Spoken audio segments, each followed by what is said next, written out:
नेतृत्व ह्या मतदारसंघाचं मिळू शकेल आणि आपण हक्काने त्यांना सांगू शकू की ह्या गोष्टी आपल्या आवश्यक आहेत आणि त्या गोष्टी करणं तुमच्यासाठी बंधनकारक आहेत. म्हणून माझं सर्व कार्यकर्त्यांना, सर्व महिला वर्ग असेल, युवक वर्ग असेल, की आपल्या ज्या बेसिक गरजा आहेत त्या विचारात घ्या आणि त्यानंतरच विचार करा की आपण योग्य तो उमेदवार ह्या जाहिरातीच्या भूलथापांना न बळी पडता किंवा आर्थिक कुठच्याही भूलथापांना बळी न पडता योग्य तो सक्षम विभाग तुम्ही निवडून द्या, जेणेकरून आपणही आपल्या या विभागाचा विकास चांगल्या प्रकारे करू शकू. एवढंच सांगू शकते आणि धन्यवाद. जय हिंद, जय महाराष्ट्र. या ठिकाणी मी यानंतर शिवसेना सडेतोड वक्ता युवा नेता सन्माननीय स्वप्नील धुरी याला एक थोडक्यात आपलं मनोगत व्यक्त करण्याची विनंती करतो.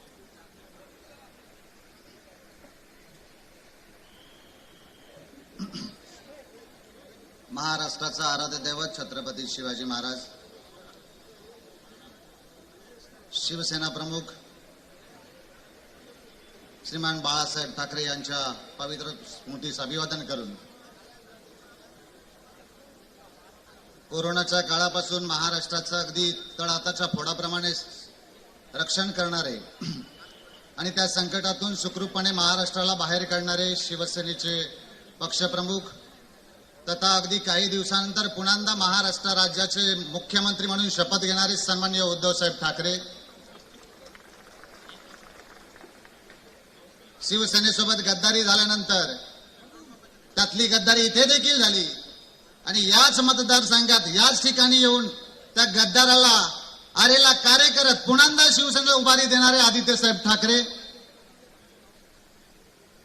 आताची होऊ घातलेली निवडणूक 2024 विधानसभा 20 तारीखला मतदान होणार आहे आणि राजन तेली साहेबांसारखा एक निष्ठावान जो शिवसेनेच्या विचारांचा पाईक होता, त्यांनी पुन्हा उद्धव साहेबांचे हात बळकट करण्यासाठी आपल्या पक्षात प्रवेश केला आणि इथल्या गद्दाराला गाडून पुन्हा शिवसेनेचा भगवा या सावंतवाडीच्या मतदारसंघावर फडकवण्यासाठी सज्ज असणारे आणि तेली साहेबांना या विधानसभेत निवडून आणण्यासाठी कंबर कसलेले या रत्नागिरी सिंधुदुर्ग जिल्ह्याचे माजी खासदार तथा शिवसेनेचे नेते सन्माननीय राऊत साहेब, इतर सर्वच मान्यवर आणि 23 तारीखचा गुलाल आपणच उधळणार या निश्चयाने आणि इथल्या गद्दाराला गाडण्याच्या हेतूने मोठ्या संख्येने उपस्थित असलेले सर्व सावंतवाडीकर सगळ्यांना जय महाराष्ट्र. आजच्या या होऊ घातलेल्या निवडणुकीच्या पार्श्वभूमीवर सगळ्याच ठिकाणी सभा होत आहेत. उद्धव साहेबांच्या सभा आज 3 आहेत. त्याची सुरुवात सावंतवाडीत नव्हते. तुमच्यावर जबाबदारी देण्यासाठी आणि झालेली गद्दारीचा वचपा काढण्याची आणि त्याला गाडण्याची जबाबदारी देण्यासाठी अगदी काही क्षणात शिवसेना पक्षाचे पक्षप्रमुख तथा होणारे भावी मुख्यमंत्री उद्धवसाहेब ठाकरे तुमच्या आशीर्वादासाठी आणि तुमच्या दर्शनासाठी इथे येत आहेत. खरं तर आता मी जास्त वेळ बोलणार नाही, बरेचसे वक्ते बोलणार आहेत. मी फक्त महत्वाच्या मुद्द्यावर बोलतो. खरं तर लाडकी बहीण योजनेच्या माध्यमातून या महायुतीच्या सरकारने एक मधाचं बोट आपल्या तोंडाला लावण्याचा प्रकार केला आणि उर्वरित 4 बोटांनी आपला गळा दाबण्याचा प्रयत्न केला आहे. तो महागाईच्या स्वरूपाने असेल, जीएसटीच्या स्वरूपाने असेल, अगदी मेटाकुटीला आणले जनतेला आणि उगीच आव आणतात की ही योजना आमचं महाविकास आघाडीचं सरकार आल्यानंतर बंद होईल. पण तुम्हाला सगळ्यांच्या माहितीसाठी मी सांगतो, ही योजना बंद होणार नाही तर किंबहुना ही लाडकी बहीण यांची लाडकी कधी झाली तर लोकसभेच्या निवडणुकीत यांना जेव्हा मतांची खडकी वाचली तेव्हा यांची बहीण लाडकी झाली आहे. त्याच्यामुळे येणाऱ्या निवडणुकीत महाविकास आघाडीच्या पाठीमागे ही जनता खंबीरपणे उभी राहणार आहे आणि येणाऱ्या 23 तारीख नंतर या महाराष्ट्रात खऱ्या अर्थाने परिवर्तन होणार आहे. 26 तारीखला या महाराष्ट्र राज्याचं नवीन मंत्रिमंडळ बसेल. तुम्हाला विश्वासाने सांगतो, या महाराष्ट्र राज्यात महाविकास आघाडीचं सरकार येणार म्हणजे येणार. त्या सरकारमध्ये या सावंतवाडीचा आमदार शिवसेनेचा असणार आणि ती शिवसेना म्हणजे उद्धव बाळासाहेब ठाकरे. पुन्हा एकदा त्याच शिवतीर्थावर, पुन्हा एकदा त्याच जोशात, पुन्हा एकदा त्याच जल्लोषात या नालायकांनी गद्दारी करून उद्धव साहेबांनी ज्या खुर्चीतनं उतरवताना जो महाराष्ट्र रडला होता ना, तो महाराष्ट्र पुन्हा त्यांच्या डोळ्यात पाणी असेल, पण ते अश्रू हे दुःखाचे अश्रू नसणार, ते सुखावलेले अश्रू असणार. कारण पुन्हा या महाराष्ट्र राज्याचे मुख्यमंत्री म्हणून उद्धव साहेब त्याच थाटात मातोश्रीपासनं पुन्हा एकदा त्या मंत्रिमंडळाच्या त्या वर्षा बंगल्यावर जातील आणि पुन्हा मुख्यमंत्री होतील. ही शपथ घेण्यासाठी आज तुमच्या इथे आज आम्ही शिवसेनेचे वक्ते म्हणून तुमच्यापर्यंत येत असताना, साहेबांचे विचार तुमच्यापर्यंत पोहोचवत असताना मी तुम्हाला एवढंच सांगेन, महिलांचं नुसतं वरवरचं तुम्हाला 1500 रुपये देतो असं काहीतरी सांगून काहीतरी थोटांगिरी करायची आणि मतपत्रात पाडायचं असा आपला विचार नाहीये. सर्वसामान्य जनतेला केंद्रबिंदू मानून सर्वसामान्य जनतेचा विचार करून आपल्या महाविकास आघाडीने वचननामा जाहीर केलाय. आताच्या सरकार आल्यानंतर लगेचच पहिल्याच महिन्यात म्हणा, पहिल्या मंत्रिमंडळाच्या बैठकीत महिलांना 3000 रुपये प्रत्येक महिन्याला प्रत्येकाच्या खात्यावर जे त्यांनी लाडकी बहिणीच्या स्वरूपाने केलंय ते महालक्ष्मी योजनेच्या स्वरूपाने आपण प्रत्येक महिलेला 3000 रुपयाच्या स्वरूपात देणार आहोत. एवढंच नव्हे तर महिलांचा प्रवास देखील आपण मोफत करणार आहोत. आजपर्यंत त्यांनी मुलींना शिक्षण मोफत देऊ म्हणून सांगितलं. आमच्या उद्धव साहेबांनी सगळ्या गोरगरीब जनतेचा विचार करून मुलींसोबत मुलांना देखील शिक्षण मोफत करण्याचा निर्णय घेतलेला आहे. सर्वसामान्य कुटुंबाचे होणारे हाल लक्षात घेता एखादा घरातला कुटुंबातला एखादी व्यक्ती आजारी पडल्यानंतर जी हॉस्पिटलला होणारी आमची दमछाक असते, त्या सर्वसामान्य कुटुंबातला व्यक्ती जेव्हा मुख्यमंत्री सहायता निधी मागत होता तेव्हा आमच्या कुटुंब प्रमुखांच्या लक्षात आलं माझ्या सर्वसामान्य जनतेचे हाल काय होत आहेत. तर त्याच्यावर निर्णय म्हणून, त्याच्यावर उपाय म्हणून उद्धव साहेबांचा सगळ्यात मोठा निर्णय झाला. तो निर्णय असा होता की 25 लाखांपर्यंतचा कॅशलेस विमा, म्हणजे मेडिक्लेम डायरेक्ट तुम्ही कार्ड स्वाईप करायचं आणि तुमचा उपचार करून घ्यायचे, अशी उत्तम अशा योजना तुमच्यासाठी करतायत. मी फक्त एवढंच सांगेन, उद्धव साहेबांनी पहिल्यांदा मुख्यमंत्री झाले तेव्हा पहिला निर्णय झाला, ह्यांनी जे बांधलेले पुतळे आहेत ते आता पडतायत. म्हणजे छत्रपतींचा आशीर्वाद देखील त्यांच्या सोबत नाही, तो छत्रपतींचा आशीर्वाद माझ्या उद्धव साहेबांसोबत आहे. आणि उद्धव साहेबांनी जेव्हा मुख्यमंत्री पदावर बसले, मी तुम्हाला सगळ्यांना सांगेन, माझ्या उद्धव साहेबांचा पहिला निर्णय होता रायगडच्या संवर्धनासाठी करोडो रुपये निधी देण्याचा. याला शिवप्रेम म्हणतात. नाहीतर ह्यांनी शिवप्रेम दाखवलंय. 6 महिन्यात त्यांचा पुतळा ढासळून पडला. महाराजांनी सुद्धा त्यांना माफ केलं नाही. आणि महाराजांना माहिती होतं त्या गद्दारांच्या हातून माझं उद्घाटन होण्यापेक्षा पुन्हा एका स्वाभिमानी नेत्याच्या हातून इथला पालकमंत्री वैभवजी नाईक होतील, त्यांच्या शुभ हस्ते आणि उद्धव साहेबांच्या उपस्थितीत इथे पुन्हा एकदा शिवाजी महाराजांचं भव्य असं स्मारक या सिंधुदुर्ग जिल्ह्यात उभारू. येणाऱ्या निवडणुकीत 20 तारीखला तुम्हाला सगळ्यांना माझं सांगणं, मित्र परिवार असेल तुमचे नातेवाईक असतील, सगळ्यांना जाऊन सांगा येणाऱ्या 20 तारीखला कुठेही गाफील राहू नका. या 20 तारीखला राजन तेली साहेबांच्या स्वरूपाने एक खमखम नेतृत्व, एक दमदार दमाचा, नव्या दमाचा, पोटात आग असणारा असा उमेदवार उद्धव साहेबांनी दिला आहे. त्यांना प्रचंड मताने विजयी करा. काँग्रेसच्या बळकट हातांनी येणाऱ्या 20 तारीखला संघर्षाच्या मुशीतून पेटलेली ही संघर्षाच्या क्रांतीची मशाल अशीच तेवत ठेवूया आणि 20 तारीखला मशाल चिन्हासमोर बटन दाबून राजन तेली साहेबांना विजयी करूया आणि 23 तारीखला राष्ट्रवादीची विजयी तुतारी फुंकण्यासाठी सज्ज होऊया. सगळ्यांना 23 तारीखचा गुलाल उधळण्यासाठी शुभेच्छा देतो आणि इथेच थांबतो. जय हिंद, जय महाराष्ट्र. या ठिकाणी मी काँग्रेसचे जिल्हाध्यक्ष सन्मान्य ईशादबाई यांना विनंती करतो की त्यांनी आपलं मत व्यक्त करावं.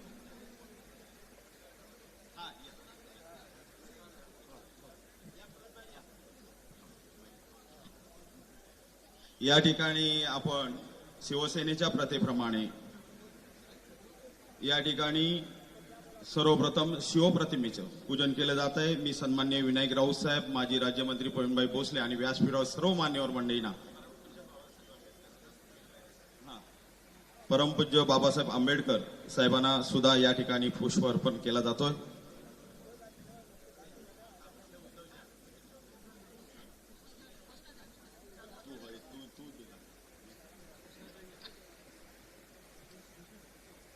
या ठिकाणी हिंदू हृदय सम्राट बाळासाहेब ठाकरे यांना सुद्धा पुष्प अर्पण केलं. छत्रपती शिवाजी महाराज की जय भवानी, जय भवानी, हर हर.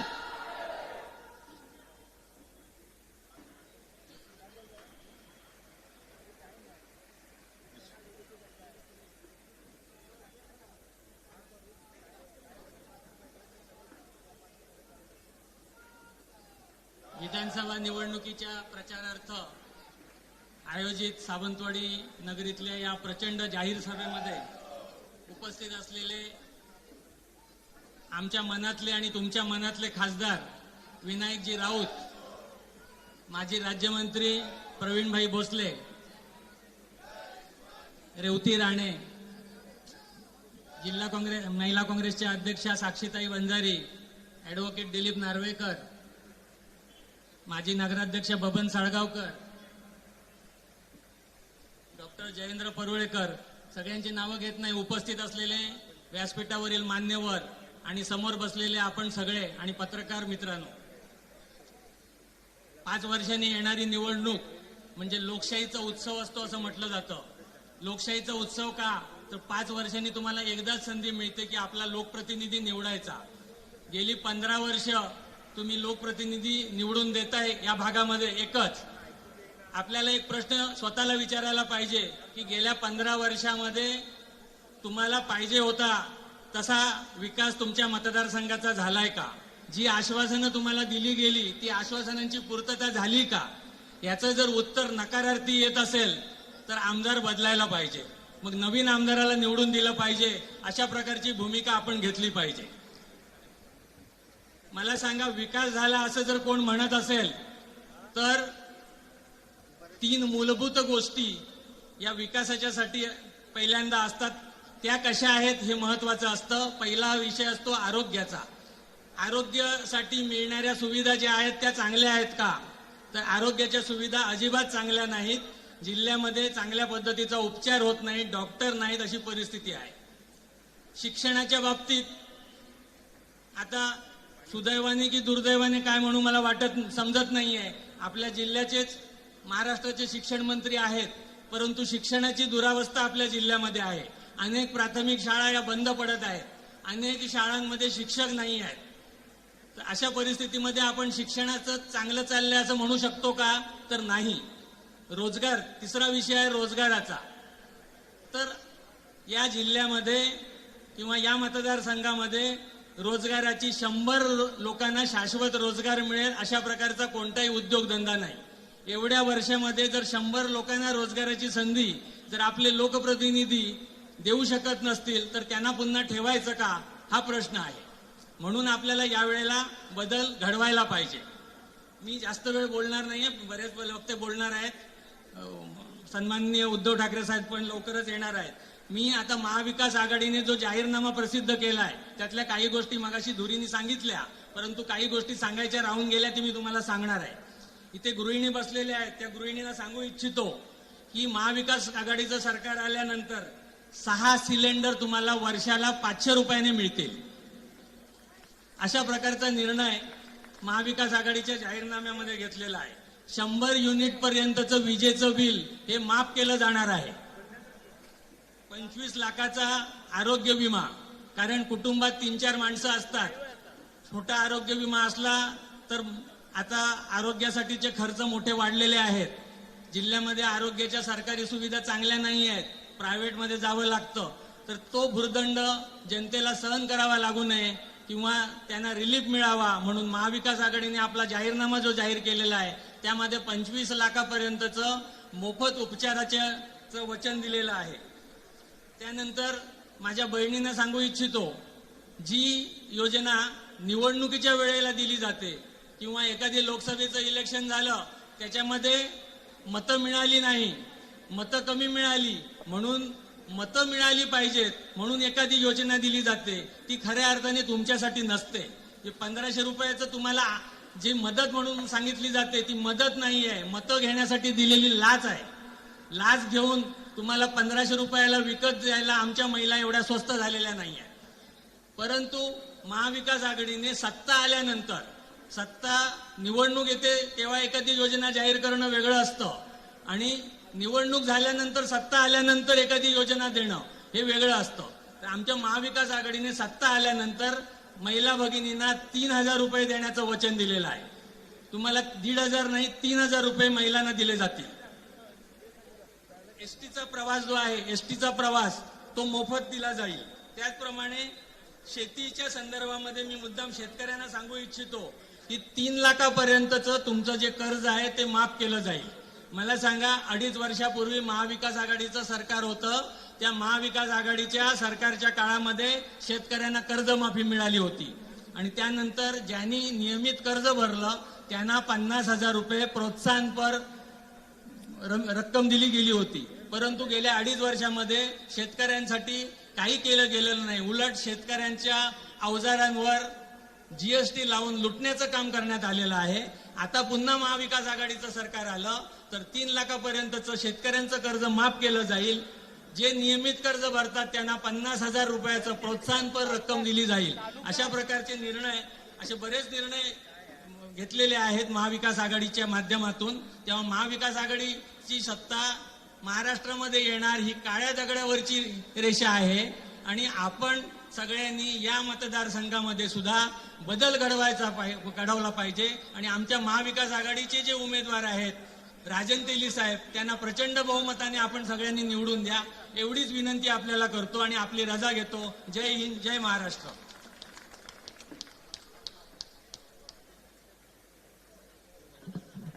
या ठिकाणी मी सन्माननीय सावंतवाडी शहराचे माजी नगराध्यक्ष बबनराव साळगावकर साहेबांना आपलं मनोगत व्यक्त करण्याची विनंती करतो. हो हो.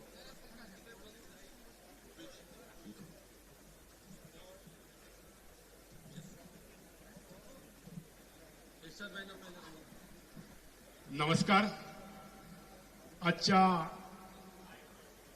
प्रचार सभेच्या निमित्तानं या ठिकाणी व्यासपीठावर उपस्थित असलेले शिवसेनेचे नेते आणि या भागाचे लोकप्रिय माजी खासदार आदरणीय विनायकजी राऊत साहेब, या मतदारसंघाचे उमेदवार आणि माझे अत्यंत जवळचे मित्र, ज्यांनी गेले 30 वर्ष या भागामध्ये सातत्याने काम करतात, ते आदरणीय राजनजी तेली, मंचकावरील सर्व उपस्थित बंधू भगिनींनो, मातांनो,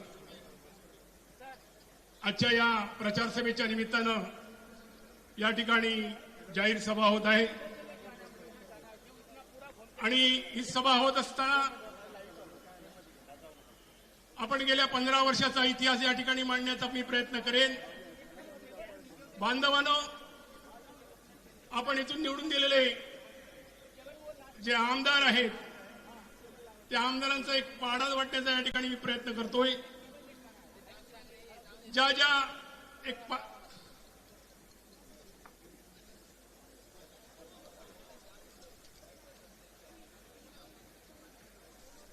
सन्माननीय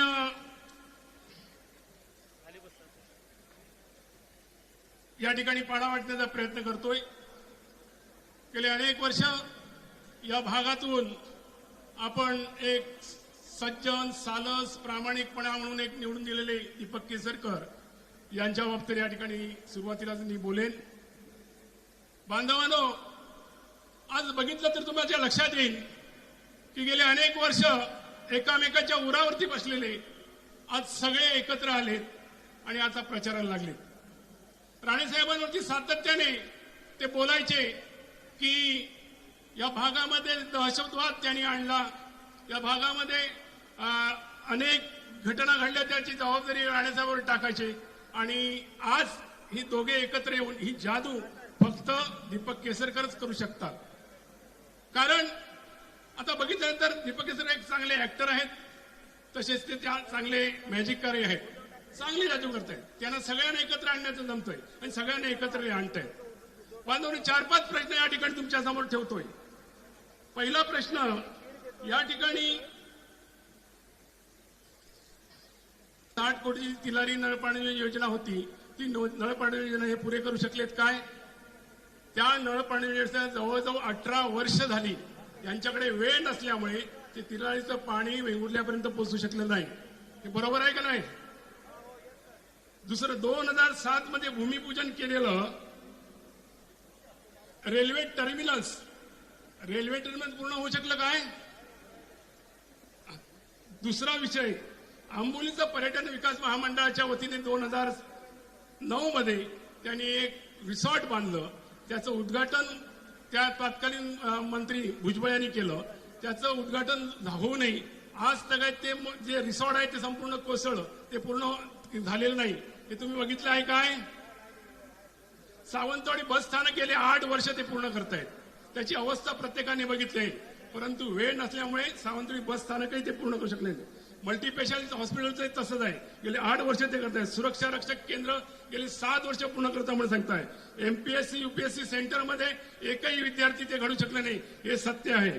शिरशिंगे धरण गेल्या 15 वर्षामध्ये पूर्ण करू शकले असते, परंतु गेल्या 20 दिवसापूर्वी ते आपली कुदळ घेऊन गेले, परंतु एमपीएससी युपीएससी त्याचवर शिरशिंगेचं धरण ते पूर्ण करू शकले नाही, हेही सत्य आहे. अशा फसव्या माणसाला आता आपल्यापासून दूर ठेवण्यासाठी आपण सगळ्यांनी एकत्र येऊन इथला बदल घडवायचा आहे. आणि बदल घडवण्यासाठी दीपक केसरकर सातत्याने आपल्याला फसवत आलेले आहेत आणि फक्त घोषणाशिवाय ते काही बोलत नाहीत. त्यांच्या घोषणा आता हवेमध्ये विरलेल्या आहेत.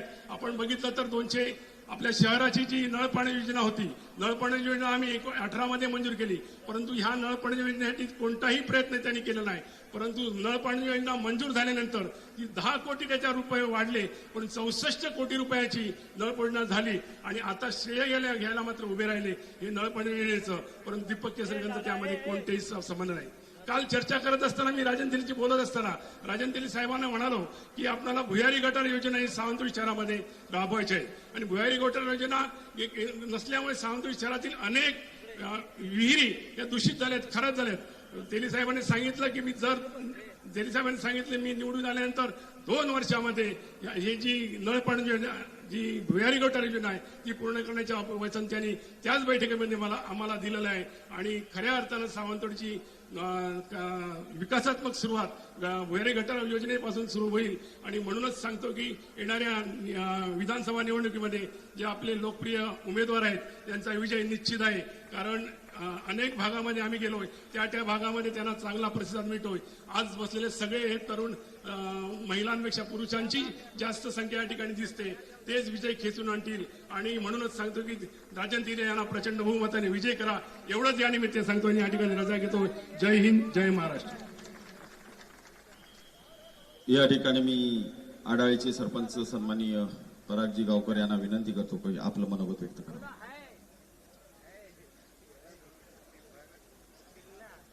धन्यवाद.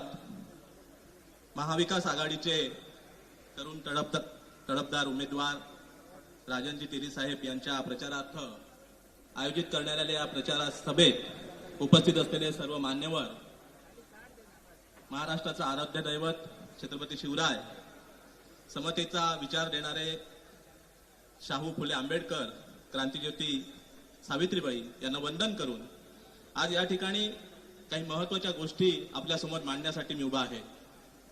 मी आडाळी गावचा सरपंच आहे. त्याचबरोबर गेली 10 वर्ष आपण ऐकलं असेल, वाचलं असेल की आडाळीमध्ये एक प्रकल्प मंजूर झालेला आहे. 2013 मध्ये काँग्रेस राष्ट्रवादीचं सरकार असताना आडाळीमध्ये ग्रामस्थांच्या मागणीनंतर MIDCचा प्रकल्प मंजूर झाला. आणि आपल्याला सांगायला आनंद होतोय की 10 वर्षापूर्वी कोकणामध्ये विकासाचे जे काही तथाकथित प्रकल्प शासनाकडून प्रस्तावित केले जात होते, त्या सर्व प्रकल्पांना स्थानिक स्तरावरती अनेक मुद्द्यावरती विरोध झाला. परंतु आडाळी MIDCचा हा एक प्रकल्प असा आहे की जिथे स्थानिकांनी प्रचंड सहकार्य केलं. 2014 मध्ये 70-80% पेक्षा जास्त जमीन महाराष्ट्र औद्योगिक विकास महामंडळाकडे हस्तांतरित केली. त्यानंतर सत्तांतर झालं आणि महायुतीचं सरकार या राज्यामध्ये आलं. हे सरकार आल्यानंतर आम्ही सातत्याने पाठपुरावा करत राहिलो इथल्या स्थानिक आमदारांकडे की या प्रकल्पाला गती द्या, कारण या प्रकल्पातून मोठ्या प्रमाणावर रोजगार निर्मिती होऊ शकते. मोपा आंतरराष्ट्रीय विमानतळाचं बांधकाम सुरू आहे आणि काही वर्षातच त्याला गती मिळेल. ते विमानतळ सुरू होईल. गोव्याच्या सीमेवरती हा प्रकल्प असल्यामुळे गोव्यातील अनेक उद्योजक या ठिकाणी यायला तयार आहेत. आणि त्यासाठी म्हणून आम्ही सातत्याने पाठपुरावा करत राहिलो. परंतु दुर्दैवानं 2014 ते 19च्या दरम्यान 5 वर्षामध्ये या प्रकल्पाला फारशी गती मिळाली नाही. 2019च्या लोकसभा निवडणुकीच्या पूर्वी या प्रकल्पाच्या संदर्भात माननीय तत्कालीन जे उद्योग मंत्री सुभाष देसाई साहेब होते, त्यांची आम्ही भेट घेतली आणि त्यांना विनंती केली त्यांना या भागातल्या लोकांच्या रोजगाराच्या प्रश्नाबद्दल आम्ही कळकळीनं सांगितलं आणि त्यांनी दखल घेऊन या भागातल्या या प्रश्नाबद्दल तातडीने पावलं उचलली. आणि या ठिकाणी आवर्जून सांगायला हरकत नाही, विनायक राऊत साहेब या ठिकाणी उपस्थित आहेत. त्यांच्या मार्गदर्शनाखाली त्यावेळी प्रकल्पाच्या पायाभूत सुविधांचं काम सुरू झालं. पण त्यानंतर सुद्धा आजही त्या ठिकाणी एकही प्रकल्प उभा राहिलेला नाही. मित्रांनो, स्थानिक आमदार दीपकभाई केसरकर यांची जबाबदारी होती, कारण 2009 पासून ते आतापर्यंत अगदी 2024च्या निवडणुकीपर्यंत केवळ रोजगार आणि रोजगाराचं गाजर त्यांनी या भागातल्या नागरिकांना, ग्रामस्थांना दाखवलं आणि त्याच आधारे ते निवडणुका जिंकत आले. आज मी या ठिकाणी मुद्दाम या ठिकाणी उभा आहे तो यासाठी की आमदार ज्या ज्या घोषणा करतात या घोषणा किती पोकळ असतात, किती खोट्या असतात, ही आश्वासनं किती खोटी असतात, याचा एक कागदोपत्री पुरावा या ठिकाणी मी या ठिकाणी आणलेला आहे. मित्रांनो, आढळी येथे लवकरच आधुनिक पेपर कारखाना उभारणार. 6/9/2017 हे कात्रण आहे, वृत्तपत्रातलं कात्रण आहे. याच्यामध्ये म्हणतायत की आढळ येथे लवकरच आधुनिक पेपर कारखाना उभारणार. 17 आणि आता 24. तुम्ही विचार करा, कुठे राहिला कारखाना? आजपर्यंत 5 गुंठ्यामध्ये एक प्रकल्प उभा राहू शकलेला नाहीये. दुसरं कात्रण आहे गेल्या वर्षीचं 22 फेब्रुवारी 2019 दोडा मार्गावर आता घरोघरी लक्ष्मीची पावलं. आपण बघितलं असेल, मागच्या दिवाळीमध्ये वारंवार दीपकभाई सांगत होते की आता लक्ष्मीची पावलं येणार, लक्ष्मीची पावलं येणार. लक्ष्मीची पावलं आमच्या दारात येणार तरी कधी, कारण 2019 पासून आपण फक्त हीच स्टेप वाजवत आला आहात. दोडा मार्गात लक्ष्मीची पावलं येणार म्हणताना त्यांनी सांगितलं होतं की 5 कारखान्यांचं आपण भूमिपूजन लवकरच करणार. 2019 22 फेब्रुवारी 2019. शांतपणे तुम्ही या सगळ्याचा विचार करा. अद्यापपर्यंत काही लक्ष्मीची पावलं त्या भागामध्ये आलेली नाही, एक उद्योग उभा राहिलेला नाहीये. त्यानंतर 16 ऑगस्ट 2022ला आम्ही 15 ऑगस्ट 2022ला आम्ही उपोषण केलं की आडाळीमधले जे भूखंड आहे ते भूखंड तुम्ही उद्योजकांसाठी खुले करा, कारण मोठ्या प्रमाणात त्या ठिकाणी उद्योजक येत आहेत, ते पाहणी करतायत, त्यांना भूखंडांची आवश्यकता आहे. तातडीनं ते त्या ठिकाणी काम सुरू करतील. परंतु त्यासाठी सुद्धा आम्हाला 1 वर्ष आम्ही संघर्ष केला आडाळी औद्योगिक क्षेत्र विकास कृती समितीच्या माध्यमातून. आणि या संघर्षाच्या वेळी आम्ही 15 ऑगस्टला जे उपोषण केलं त्या उपोषणाच्या वेळी सुद्धा त्यांनी सांगितलं की आडाळी एमआयडीसीची कार्यवाही सुरू झालेली आहे आणि लवकरच आम्ही त्या ठिकाणी काम सुरू करतोय. 2022 पासून पुन्हा 6 महिने गेले, भूखंड काही त्या ठिकाणी भूखंड वाटपाची प्रक्रिया काही सुरू झालेली नाहीये. सगळ्यात महत्वाचा एक विषय मी तुमच्या समोर आज गौप्यस्फोट करणार आहे, फार जबाबदारीने करणार आहे. 25/4/2019 25/4/2019 आडाळीत ग्रीन हायड्रोजन आणि इलेक्ट्रिक व्हेकल बॅटरी उत्पादनाचा प्रकल्प. मित्रांनो, उद्योजकाला स्वतः दीपक केसरकर आडाळीमध्ये घेऊन आले. भल्या पहाटे म्हणजे सकाळी ते आडाळीमध्ये आले. त्यांनी त्या परिसराची पाहणी केली. सोबत उद्योजक होते आणि ह्या उद्योजकांना त्यावेळी त्यांनी सांगितलं की तुम्हाला या ठिकाणी प्रकल्प सुरू करायचा आहे आणि त्यांनी घोषणा केली की आडाळीत green hydrogen and electrical vehicle battery उत्पादन प्रकल्प. आर्यन्स ग्रुप नावाच्या कंपनीचे ते डायरेक्टर होते, जगताप त्यांचं नाव होतं. आणि त्यांनी घोषणा केली की 1500 कोटीचा प्रकल्प आम्ही या भागामध्ये लावणार आहोत आणि त्यातून जवळपास 1200 लोकांना आम्ही त्या ठिकाणी रोजगार देणार आहोत. लोक खुश झाले की खरोखरच एखादा उद्योजक आडाळीमध्ये पहिल्यांदाच दीपकभाई केसरकर घेऊन आलेत, त्यामुळे निश्चितपणे या भागाचा हा प्रकल्प या ठिकाणी सुरू होईल आणि या भागाचा विकास होईल. परंतु आम्ही थोडे आजकाल शहाणे झालो होत असं म्हणतो मी, कारण त्यांची जी घोषणा असते ना ती क्रॉस चेक करण्याची आम्हाला आता एक सवय लागलेली आहे. आणि म्हणून आम्ही ते गेले 8:30-9च्या दरम्यान ते आले, त्यातून पाहणी करून ते 10 वाजता निघून गेल्यानंतर 11 वाजता मी सावंतवाडीमध्ये आलो. माझे सहकारी प्रवीण गावकर माझ्यासोबत होते आणि आम्ही चेक केलं थोडा हा आर्यन्स ग्रुप नेमका काय आहे. आणि ते त्यावेळी जे काही उघड झालं हे धक्कादायक होतं, एवढं धक्कादायक होतं की तुम्हाला सुद्धा आश्चर्य वाटेल. परंतु याचा गौप्यस्फोट मी आज म्हणजे जवळपास 3 वर्षांनी करणार आहे. का 3 वर्षांनी करणार आहे तर आम्ही त्यावेळी विचार केला की असं व्हायला नको की हे लोक कायम आपल्या विरोधातच काहीतरी बोलत असतात. त्यामुळे आम्ही 3 वर्ष वाट बघितली, येईल आता प्रकल्प, येईल आता प्रकल्प. आजपर्यंत काही प्रकल्प आला नाही. आणि या निवडणुकीच्या प्रचारादरम्यान पुन्हा जेव्हा अशी खोटी आश्वासनं द्यायला सुरुवात झाली त्यावेळी कुठेतरी आम्हाला राहवलं नाही. आणि म्हणून मी आज पहिल्यांदा आपल्या समोर त्याचा गौप्यस्फोट करतोय की हा जो ग्रीन हायड्रोजन आणि इलेक्ट्रिक व्हेकल बॅटरीचा प्रकल्प 1500 कोटीचा दीपक केसरकर या ठिकाणी सांगत होते, तिची कंपनी आहे आर्यन्स ग्रुप. त्या आर्यन्स ग्रुप कंपनीतल्या 4 उपकंपन्या ज्या आहेत त्या ITR रिटर्न म्हणजे इन्कम टॅक्स रिटर्न न भरल्यामुळे स्ट्राईक आउट झालेले आहेत. आणि ह्या MCAच्या मिनिस्ट्री ऑफ कंपनी अफेअर्सच्या अधिकृत वेबसाईटवरनं आम्ही ही जेव्हा माहिती काढली त्यावेळी धक्कादायक ही माहिती आली. त्यानंतर पुढची एक उपकंपनी त्यांची जी आहे त्या कंपनीचं भाग भांडवल साहेब 1 लाख, फक्त 1 लाख रुपये भाग भांडवल असलेली कंपनी आणि त्याचं कार्यालय पुण्यातल्या एका फ्लॅटमध्ये दाखवण्यात आलेलं होतं. आणि या कंपनीच्या माणसांना घेऊन आडाळीमध्ये 1500 कोटी रुपयाचा प्रकल्प या ठिकाणी राबवणार होते. विचार करा, 1 लाखामध्ये साधं दुकान तरी सुरू करता येतं का? किती थट्टा आणि चेष्टा या माणसाने या भागामध्ये केलेली आहे. त्यांना वाटतं की आजकाल कोण बघणार नाही, आपण जे बोलतोय ते चालून जाईल, परंतु आजकाल ही परिस्थिती राहिलेली नाहीये. आम्ही प्रत्येक गोष्ट आपली क्रॉस चेक करत आलेलो आहोत आणि परत पुन्हा करत राहणार. ह्या काही गोष्टी झाल्या. परवा त्यांनी फार्मास्युटिकल अँड सर्जिकल इन्स्ट्रुमेंटसाठी एक प्रकल्प आम्ही आणणार आहोत. त्यासाठी 4 दिवसात आम्ही भूमिपूजन करणार आहोत. आज जवळपास 15-20 दिवस उलटून आले. आचारसंहिता लागून गेली, ना कुठलं भूमिपूजन झालं ना कुठले उद्योजक आलं. सातत्याने दीपक केसरकर या आडाळीच्या संदर्भात खोटं बोलत आले आहेत. सुरुवातीला त्यांनी सांगितलं 8 दिवसापूर्वी की 80 उद्योगांना आम्ही या ठिकाणी नोंदणी केलेली आहे. त्यानंतर त्यांचे कार्यकर्ते आडाळी झाले आणि सांगितलं की 49 उद्योगांना नोंदणी केलेली आहे. आणि काल त्यांनी प्रचारादरम्यान त्या ठिकाणी सांगितलं की आपल्याकडे 40 लोकांनी या उद्योगांसाठी नोंदणी केलेली आहे. माझा त्यांना एक प्रश्न आहे, हे जे 40 लोक आहेत ना, या 40 लोकांची प्रोफाईल द्या. या 40 लोकांची प्रोफाईल द्या. या 40 लोकांसाठी तुम्ही काय केलंय हे तुम्ही जरा सांगा आणि त्यानंतर तुम्ही पुन्हा आश्वासन या ठिकाणी द्या. मला एवढंच सांगायचं आहे, वेळ फार कमी आहे, मटेरियल माझ्याकडे भरपूर आहे, परंतु या भागातल्या स्थानिक लोकांचे जर प्रश्न सुटायचे असतील, या भागातला तरुण रात्री अपरात्री जो गोव्यामध्ये रोजगारासाठी जातो, त्याचे आई वडील या ठिकाणी त्याचे नाते घरामध्ये अस्वस्थ असतात आणि याला कुठेतरी बदल घडवायचा असेल तर निश्चितपणे आपल्याला या आमदारांचं परिवर्तन करावं लागेल. आणि ज्यावेळी आमदार परिवर्तन होईल त्यावेळी मला निश्चितपणे विश्वास असतो की राजन तेली या ठिकाणी आपल्याला सहकार्य करतील. कारण राजन तेलीने गेली 10 वर्षांना मला हस्ते सहकार्य केलेलं आहे आणि म्हणून आज अगदी ओपनली या व्यासपीठावरती मी आमची भूमिका मांडलेली आहे. धन्यवाद. यानंतर शिवसेना उपनेत्या सन्माननीय जान्हवीताईंना थोडक्यात आपलं मनोगत व्यक्त करण्याची विनंती. सगळ्यांना जय महाराष्ट्र.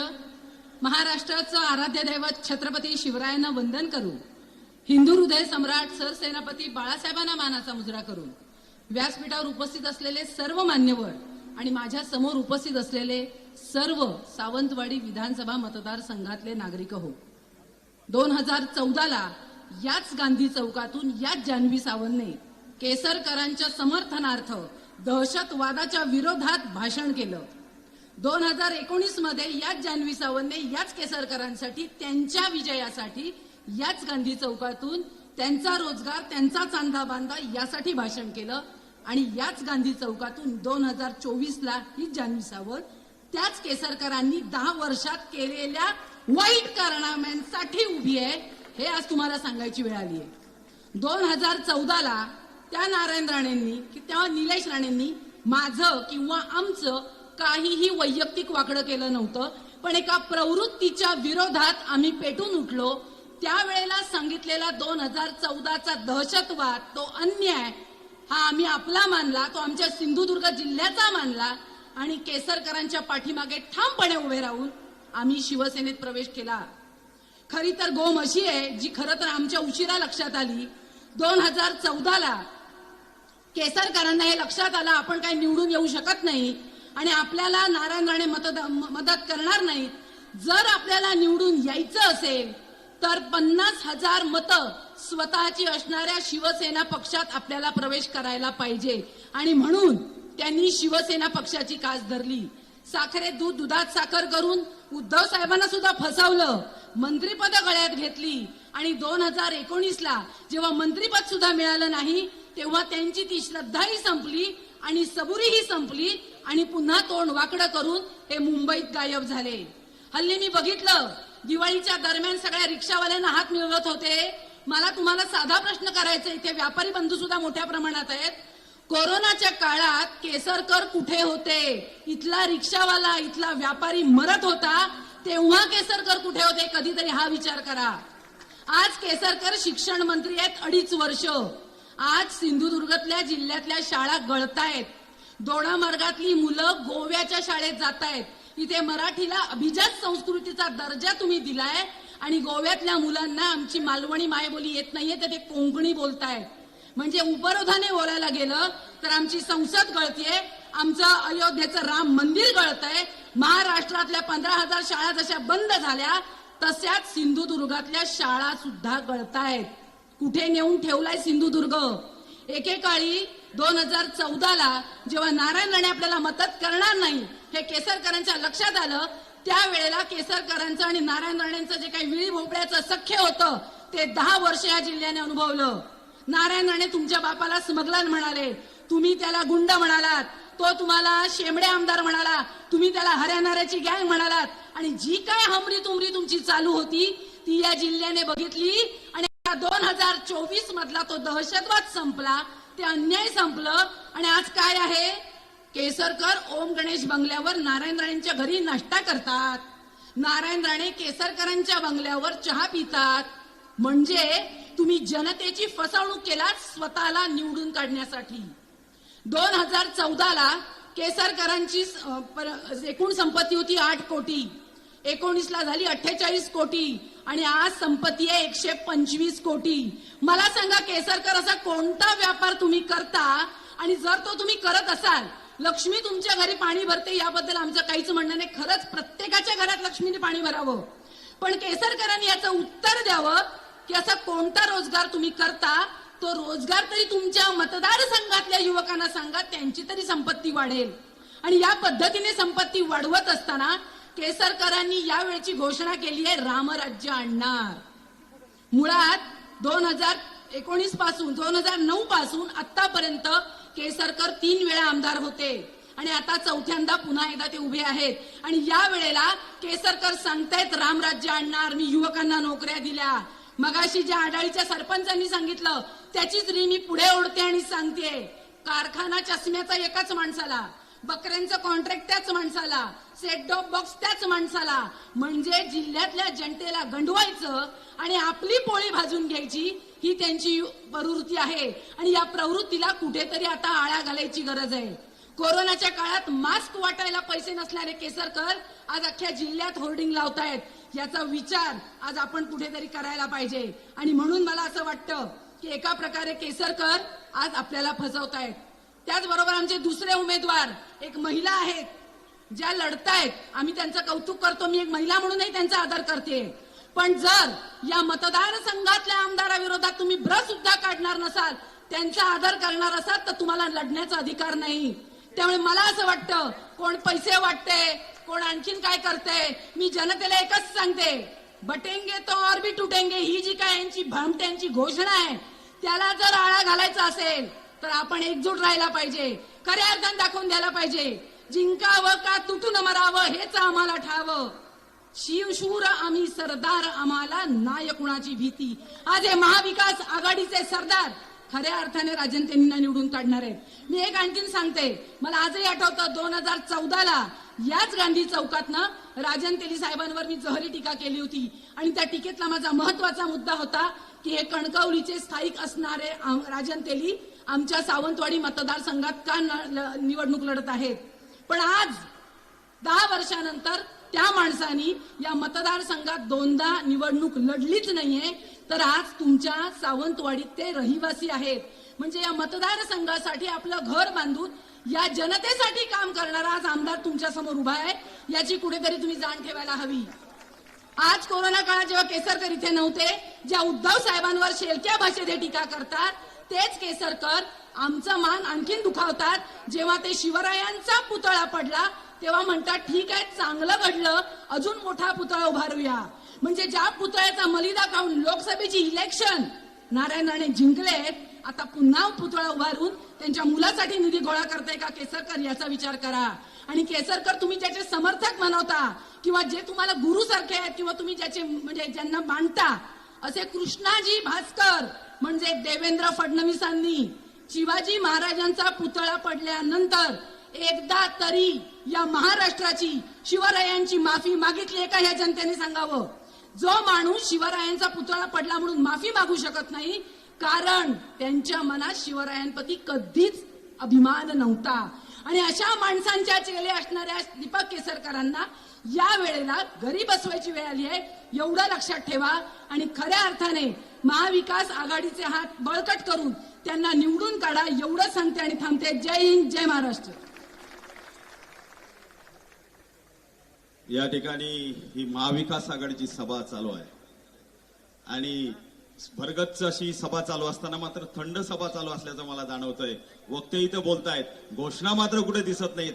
घोषणा व्हायला पाहिजेत, उजव्या साईडने सुद्धा घोषणा व्हायची आणि डाव्या साईडने सुद्धा घोषणा व्हायला पाहिजेत जोरदार.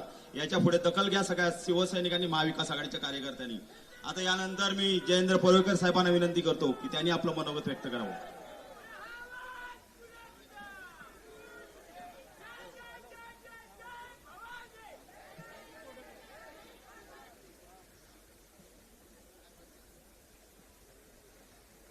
शिवछत्रपतींना वंदन करून आणि येथील पाटेकर आणि उपरलकर यांना मनपूर्वक नमन करून, वंदनीय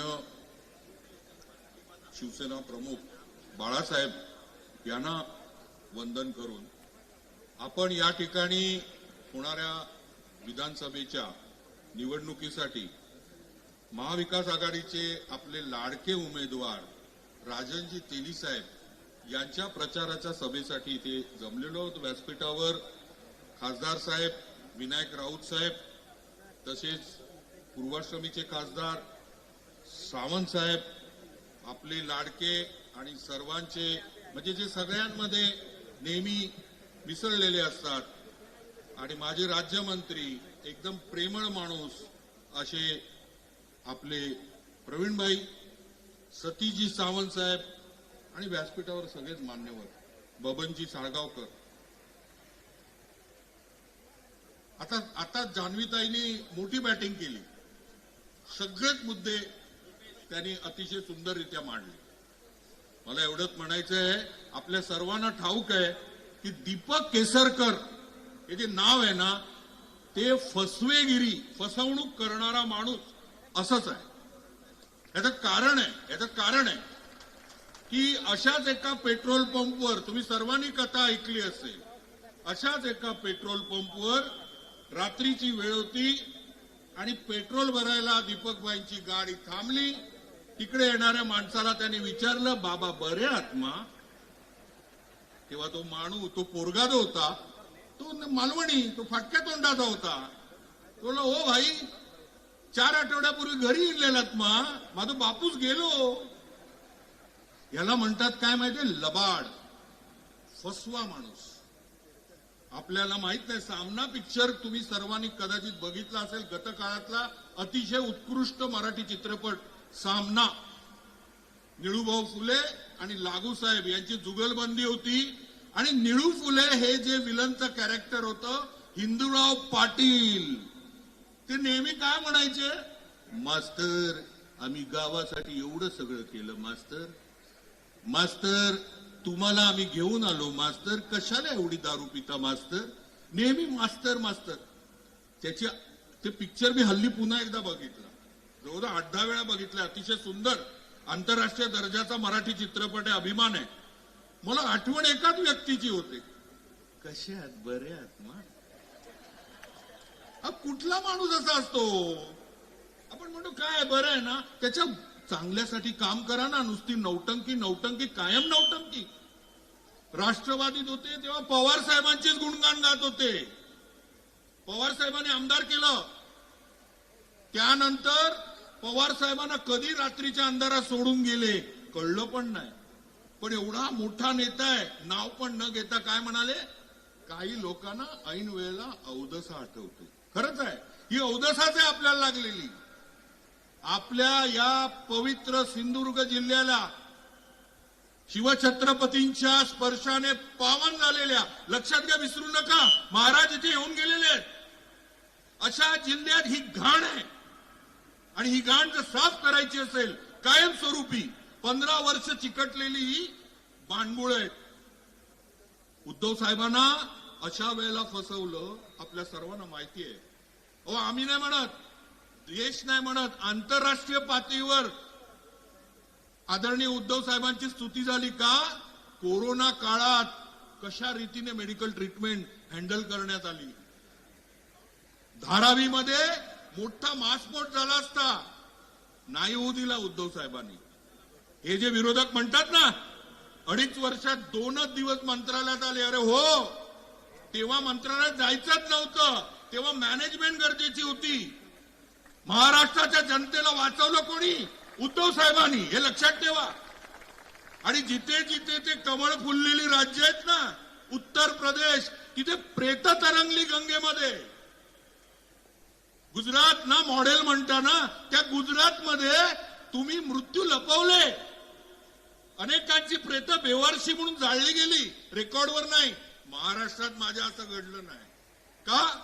कारण आदरणीय उद्धव बाळासाहेब ठाकरे, हे लक्षात घ्या, आज सगळा महाराष्ट्रातला सगळा वर्ग, फक्त ओरिजिनल शिवसैनिक, निष्ठावंत शिवसैनिक नव्हे, इतर मंडळी जी कधी शिवसेनेकडे नव्हती, ती काय म्हणतायत? ती एकच गोष्ट म्हणतायत, ये आदमी सही आहे. हे काय येतं हो? कारण माणूस डिसेंट आहे. ओठात एक पोटात एक नाही, नसेल तर सरळ सांगतात हे होणार नाही. अशा माणसाला तू फसवलंस दीपक केसरकर, लाज वाटायला पाहिजे. आणि सतत साईबाबांची, अरे साईबाबा ग्रेट फकीर, श्रद्धा आणि सबुरी, आणि हा साई साई करणार. ह्याच्या मनात आणि हृदयात साईबाबा नाही, तो गडिंग्लजचा बाबा आहे, लक्षात घ्या. काळी जादू आहे, काळी जादू. त्यामुळे मी तुम्हाला एक आपली वॉर्निंग देतो. हे व्यासपीठावरनं बोलणं बरं नाही. जो काय 50 कोके बरोबर, काय असतं माहितीये, अशा रीतीने आलेला जो अवैध पैसा आहे ना, तो कधीतरी काय वाटतं आमका गावता. अरे हो गावता, पण तो पैसा काय नष्ट करेल पुढे आपल्या घरात.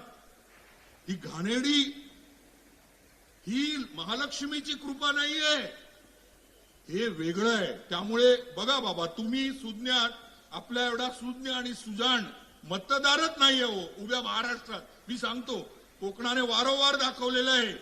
आणि माझ्या सावंतवाडीबद्दल, दोडामार्गबद्दल, वेंगुर्ल्याबद्दल तर मला प्रेम आहे. त्यामुळे लक्षात घ्या, काय करायचं ते तुम्ही ठरवा. बटन मात्र, आज जी पेटलेली मशाल आहे ती तुम्ही विझवू देऊ नका. मशाल तुमच्याकडे आहे, तुम्ही पेटवायची आहे. येस,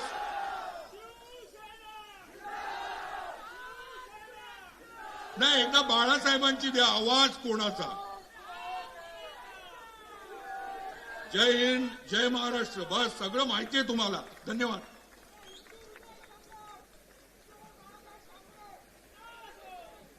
या ठिकाणी मी एक महाराष्ट्रातलं आक्रमक नेतृत्व, शिवसेना उपनेते शरदजी कोळी साहेबांना विनंती करतो की त्यांनी आपलं मनोगत व्यक्त करावं.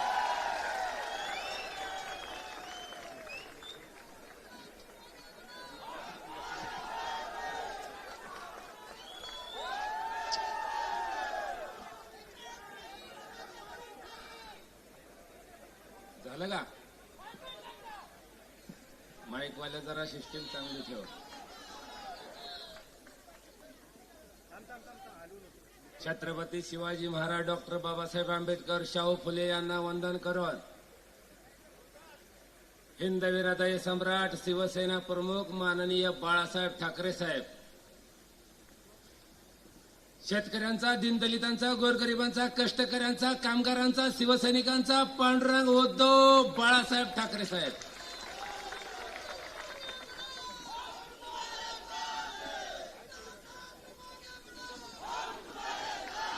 युवा सेना प्रमुख माननीय आदित्यजी ठाकरे साहेब,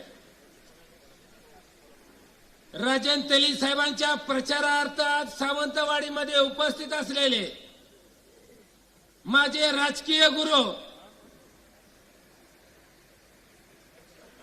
मग कोणीतरी म्हणाला माजी खासदार, बाबा यापुढे माजी खासदार नाही म्हणायचं, चालूच खासदार आहेत आदरणीय विनायकजी राऊत साहेब. या बांडगुळाने घोळ करून इथं मतदानाचा साहेबांना रिवर्स घेतला आहे. त्याच्यामुळं विनायक राऊत कधी माजी खासदार होऊ शकत नाही.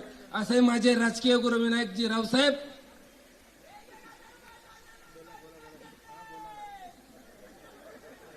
ताई तुम्ही तर मग असं धोत होता की मला वाटलं दसराच चालू आहे का काय. बघा बाबा, तुम्हाला वाटत असेल मी काय काय बोलावं करावं, कुणाकुणाला 12 बैलाचा घोडा लावावा, पण काय आहे माहितीये का, मी सगळं माझं मटेरियल पॅक करून ठेवलंय. बॉम्ब तिथं टाकायचा आहे आणि बॉम्ब तिथं टाकायचा आहे की त्यांना महाराष्ट्रात तोंड दावायची लायकी देखील ठेवणार नाही. मी सावंतवाडीला इथं आलोय. माझ्या महाराष्ट्रात 35 सभा लागल्यात, पण काय नामर्दाची फौज काल परवा म्हणाली उद्धव साहेब कुठल्या रस्त्याने जातात, कसं जातात बघतोच, अडवूनच धावतो. मी त्यांना चॅलेंज आवाहन करतोय, ज्याच्या मनगटात न्याटान खरंच मर्द असेल तर उद्धव साहेबांना अडवून दाखवा. शरद कुळीची गाडी उद्धव साहेबांच्या पुढे असेल.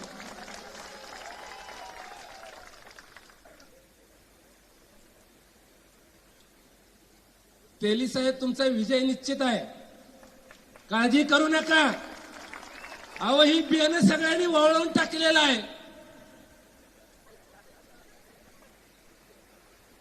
आता हे मला अजून कोणत्या तर फकड्याने किती मोठं फाडकाम केलंय, मला वाटलं ऑपरेशन चालू का काय. इकडे बघितलं दवाखाना तर कुठं दिसला नाही. मग त्यावेळेस मला कळालं की अरे इथं दवाखान्याची व्यवस्थाच नाही. गद्दारानं अरे 50 खोके घेऊन तुम्ही पाक या सावंतवाडीची लाज आबरू वेशीला टांगली.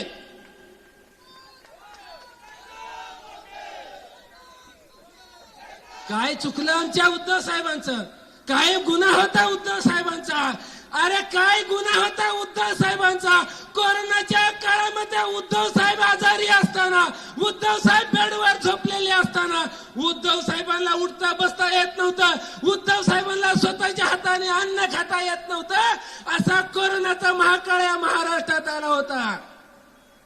आणि त्यावेळेस उद्धव साहेब मरणाच्या दाढत होतं.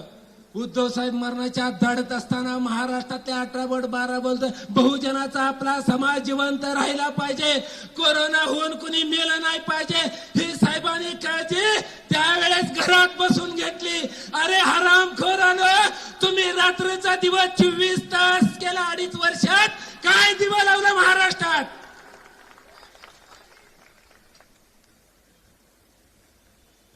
साहेब तुम्ही मला काय सांगितलंय माहितीये, म्हणून सगळे बॅग भरून ठेवल्या तिकडे नेऊन टाकतोय. राजा हो, थोडं राजकारण जाऊ द्या रे तिकडं, पण परिस्थिती बायकांनी परिस्थिती बघा. लोकशाहीचा घात झाला, लोकशाही संपलेली आहे. तुम्हा आम्हाला तोंड दावाय देखील यापुढे जागा शिल्लक राहणार नाही. तुमच्या माहितीसाठी सांगतो, मी रात्री 7-7:30 वाजता इथं आलो. या नामर्दाच्या फौजनी शरद कुळीला हवाई नोटीस दिली का रे, तुमची एवढी टरा फाटली का. मला नोटीस देताय, ठीक आहे, ओके. पोलीस यंत्रणेचा आम्ही आदर करतोय आणि याच्या पुढे पण करणार. पण मला एक सांगायचं आहे, काय रे ती पिसाळलेली कुत्री एवढी भुकती ते त्यांना कधी नोटीस नाही दिली.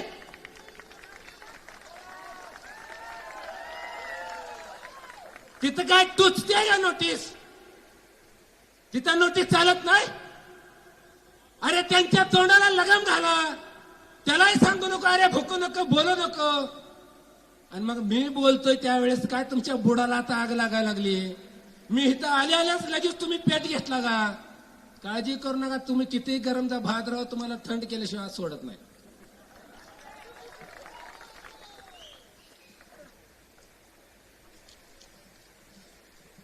आदरणीय राऊत साहेब, थोडं मला तुम्ही ढिलं सोडावं. काय होतं एकदा होऊनच जाऊ द्या. किती दादागिरी आहे बघूच एकदा. पण ही देवासारखी माणसं इथे राहत्या, कधी कुणावर अन्याय अत्याचार केला नाही. मी आज 2-2.5 वर्ष झालं साहेबांच्या संपर्कात नाही. एकदा मी एवढा खतरनाक असून साहेबांनी एकदा देखील मला सांगितलं की शरद असं कर तसं कर म्हणून. प्रत्येक वेळेस सांगितलंय शरद अरे जाऊ दे रे, नालायक माणसाच्या नको नादाला लागू. म्हणून साहेब थोडं थोडं मला ढिलं सोडत जावा, कधी कधी थोडं थोडं ढिलं सोडत जावा. काय झालं साहेब, आपण मान सन्मान राखतोय, घाणीत नको जायला म्हणतोय, पण या गटारीत पडलेल्या 2-3 डुकराशींना वाटतंय की आम्हाला कुणी विचारतच नाही. थांबा थांबा, येतोय 2 तासात तिकडं. काल कणकवलीत येतोय, कणकवलीत काल आदरणीय पक्षप्रमुख साहेबांचं हेलिकॉप्टर तपासलं. बर, एवढी निवडणूक आयोगाला मस्ती चढली. तुम्ही एवढे कायद्याच्या चक्रीत राहून काम करताय. तिकडे आमच्या पोलीस ताई शूटिंग काढते, काढा ताई काढा, असाच त्या राण्यावर पण व्हिडिओ धरत जावा. त्यानं वाट लावली सगळ्या महाराष्ट्राची. तिथं कुणीच बोलत नाही. हो काय करणार, पोलीस यंत्रणा हैराण झाली आहे, जिल्हाधिकारी हैराण झाला, SP झाला, शासन झालं, जनता झाली. निवडणूक अधिकाऱ्यांनी आमच्या पक्षप्रमुखाचा म्हणजेच शिवसेना पक्षप्रमुख आमचा पांडुरंग उद्धव साहेबांचं हेलिकॉप्टर आणि बॅग चेक करण्याचं धाडस केलंय. मला या बादर आणि इकाव, अरे त्या दिल्लीवराच्या 2 माकडाच्या घरी भांडी घासणाऱ्या निवडणूक आयोग, तुम्ही आमच्या उद्धव साहेबांची बॅग तपासता. अरे शिवसेना पक्ष फोडला, धनुष्य बाण चोरलं, त्यावेळेस निवडणूक आयोग अरे कुठल्या बिळात शिपूट घालून बसला होता का त्या मोदीची शाशी भांडी घासत होता.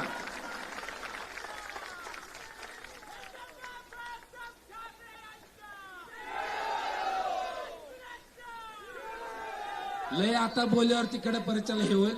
मी जाता जाता 2च शब्द सांगतोय. आता त्या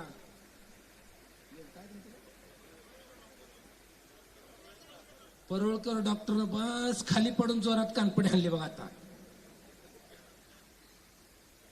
केसरकरचा नाद करू नका तुम्ही बरं का.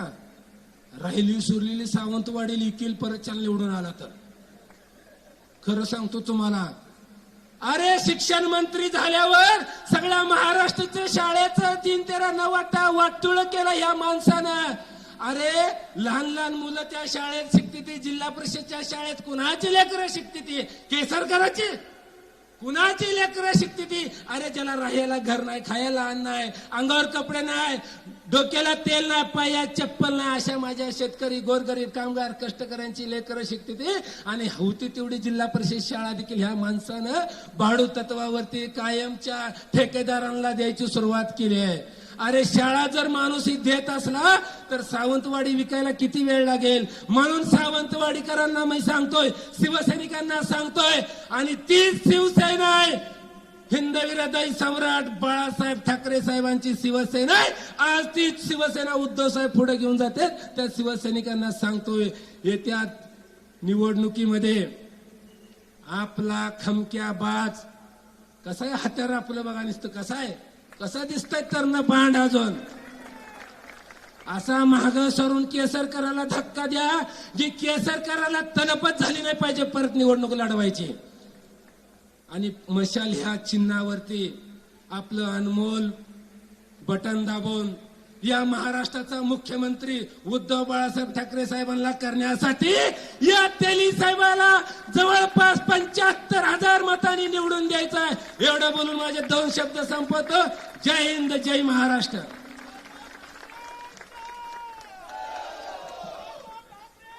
या ठिकाणी मी सन्माननीय माजी जिल्हा बँकचे अध्यक्ष आणि माजी जिल्हा परिषदचे अध्यक्ष सन्माननीय सतीशजी सावंत साहेबांना विनंती करतो की त्यांनी आपलं मनोगत व्यक्त करा.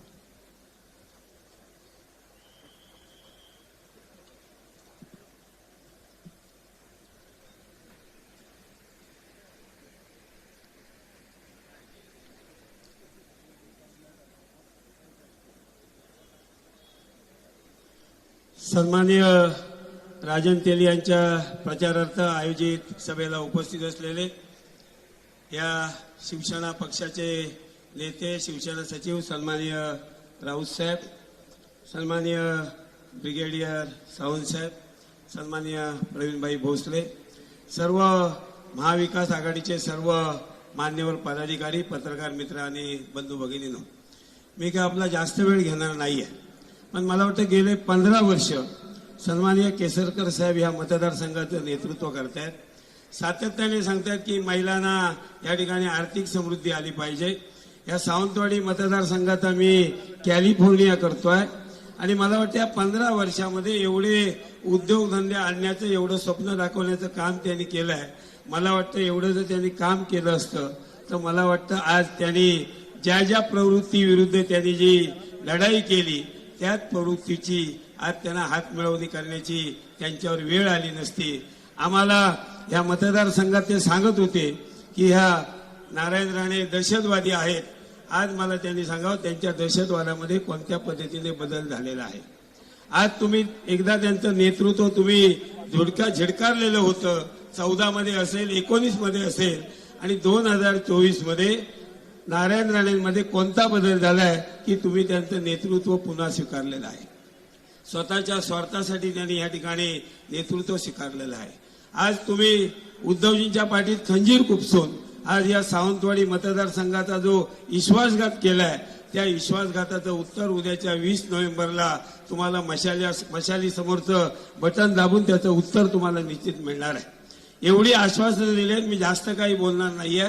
चांदा ते बांधा त्या योजनेचं, सिंधुरत्न योजनेमध्ये त्या ठिकाणी समाविष्ट करण्याचं काम सन्माननीय उद्धवजींनी केलं.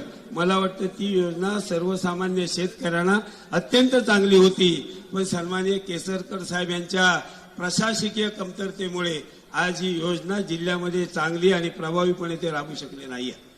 काजू फेब्रुवारी आणि मार्च मध्ये काजू उत्पादक शेतकऱ्यांना सांगितलं 135 रुपये मी काजूला या ठिकाणी हमीभाव देणार. त्याचा GRAही काढला. त्यांनी त्याचं या जाहीर सभेमध्ये कधी या ठिकाणी प्रचारामध्ये उत्तर द्यावं आणि 135 रुपयाचा रेट मला वाटतं गेल्या सीझनमध्ये ह्या 24 मध्ये कधी तो 135चा रेट ते देऊ शकले नाही. 110 रुपयाने काजूचा रेट त्या ठिकाणी शेतकऱ्यांना घ्यावा लागला. आज तुम्ही या काजूबद्दल असेल, आंब्याबद्दल असेल, नारळ असेल, सुपारी असेल, शेतकऱ्यांच्या कर्जमाफीबद्दल असेल, शेतकऱ्यांच्या खावटी कर्जाबद्दल असेल, मला वाटतं कोणतेही प्रश्न आज शेतकऱ्यांचे तुम्ही सोडू शकलेले नाहीये. आणि मग आज या ठिकाणी तुम्हाला शेतकऱ्यांनी मतं का द्यावीत याचं उत्तर या ठिकाणी केसरकर साहेबांनी द्यावं.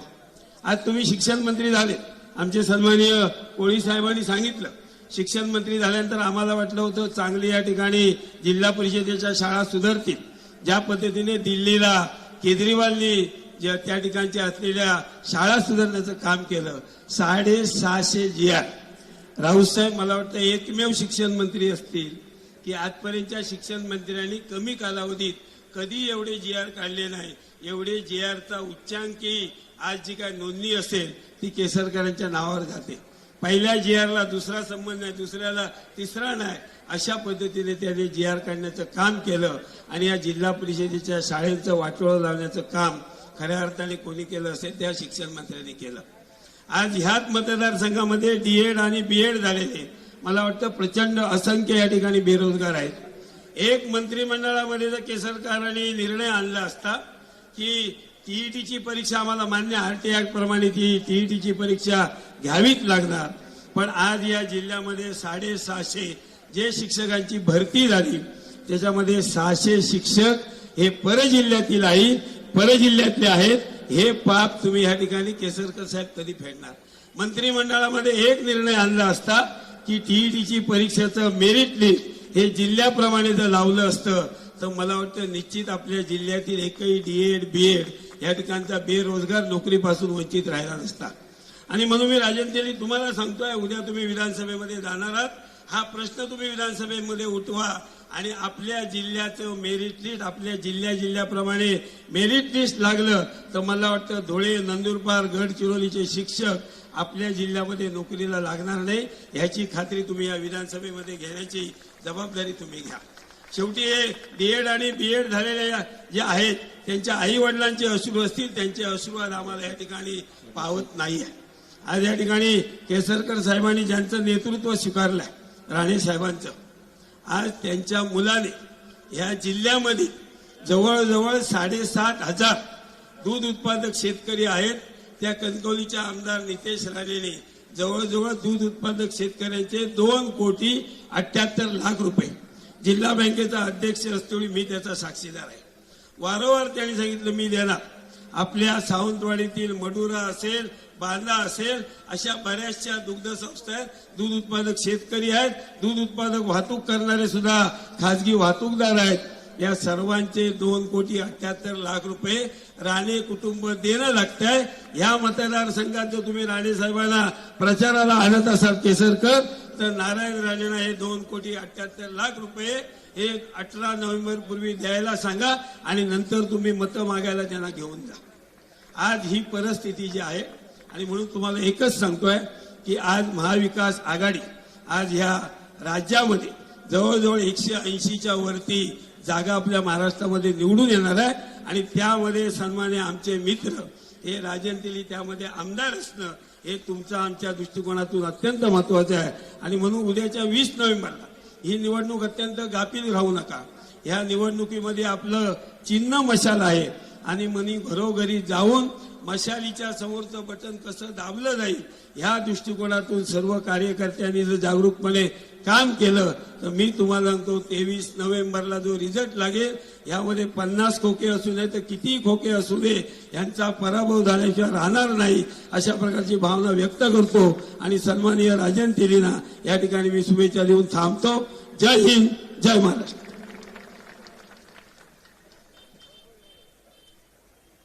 या ठिकाणी मी एक सिंधुदुर्ग जिल्ह्यातलं एक नेतृत्व सन्माननीय जीजी उपरकर साहेबांना, माजी आमदार जीजी उपरकर साहेबांना विनंती करतो की थोडक्यात आपलं मनोगत व्यक्त करायचं. या ठिकाणी उद्धव साहेब थोड्याच वेळात एक 10 मिनिटातच इथे हजर येत आहेत आपल्याला संवाद साधण्यासाठी. महाराष्ट्राचं आराध्य दैवत छत्रपती शिवाजी महाराजांना वंदन करून पक्षाचे प्रमुख सन्माननीय उद्धवसाहेब ठाकरे, युवा नेतृत्व सन्माननीय आदित्य ठाकरे यांना अभिवादन करून ज्यांच्या सभेला आपण या ठिकाणी उपस्थित झालो ते आमचे मित्र सन्माननीय राजन तेली, या जिल्ह्याचे माजी खासदार सन्माननीय विनायक राऊत, प्रवीण भोसले, या सर्व मंचकावर बसले सर्व पदाधिकारी, आमचे कर्नल सावंत आणि आपण सर्व जमलेले उद्धव साहेबांचे विचार ऐकायला या ठिकाणी जमलेले सर्व मतदार आहोत. खऱ्या अर्थाने ही निवडणूक लढत असताना समोरचा उमेदवार किती पक्ष बदलतो, समोरचा उमेदवार कोणत्या कोणत्या कारणांनी पक्ष बदलतो हे आपण सर्वांनी बघितलेलं आहात, सर्वांनी सांगितलेलं आहात. त्याच उमेदवाराला याच ठिकाणी ज्यांच्या मांडीला बसले आहेत ते नारायण राणे हे मायनिंगचे दलाल आहेत असं सांगितलेलं होतं, ते तुमच्या पत्रकारांसमोर सांगितलेलं होतं. त्याचप्रमाणे केसरकरचा बाप हा स्मगलर होता हे नारायणांनी ह्याच व्यासपीठावरून सांगितलं होतं. याचा अर्थ केसरकर किती निर्लज्जपणाचा कळस आहे हे आपल्या सर्वांना कळत आहे. कारण केसरकरांनी ज्यावेळी कणकवलीमध्ये उद्धव साहेबांच्या उपस्थितीत जेव्हा शिवसेनेत प्रवेश केला त्याच्या 2 महिने अगोदर तुमच्या सर्व पत्रकारांसमोर सांगितलं होतं की मी घरातून बाहेर पडताना शरद पवारांच्या फोटोला उदबत्ती ओवाळल्याशिवाय बाहेर पडत नाही. पण नंतर त्यांना साक्षात्कार झाला, शिवसेनेची सत्ता येणार, मग आपण कारण काय घ्यायचं तर या नारायण राणेंची दहशत. नारायण राणेंची दहशत म्हणून आपण या ठिकाणी पक्षामध्ये प्रवेश करण्याचा त्यांनी प्रयत्न केला आणि त्या पक्षाला खऱ्या अर्थाने धोका दिला. आज या ठिकाणी गेले आहेत ती शिवसेना चोरलेली, जी शिवसेना चोरलेला धनुष्यबाण.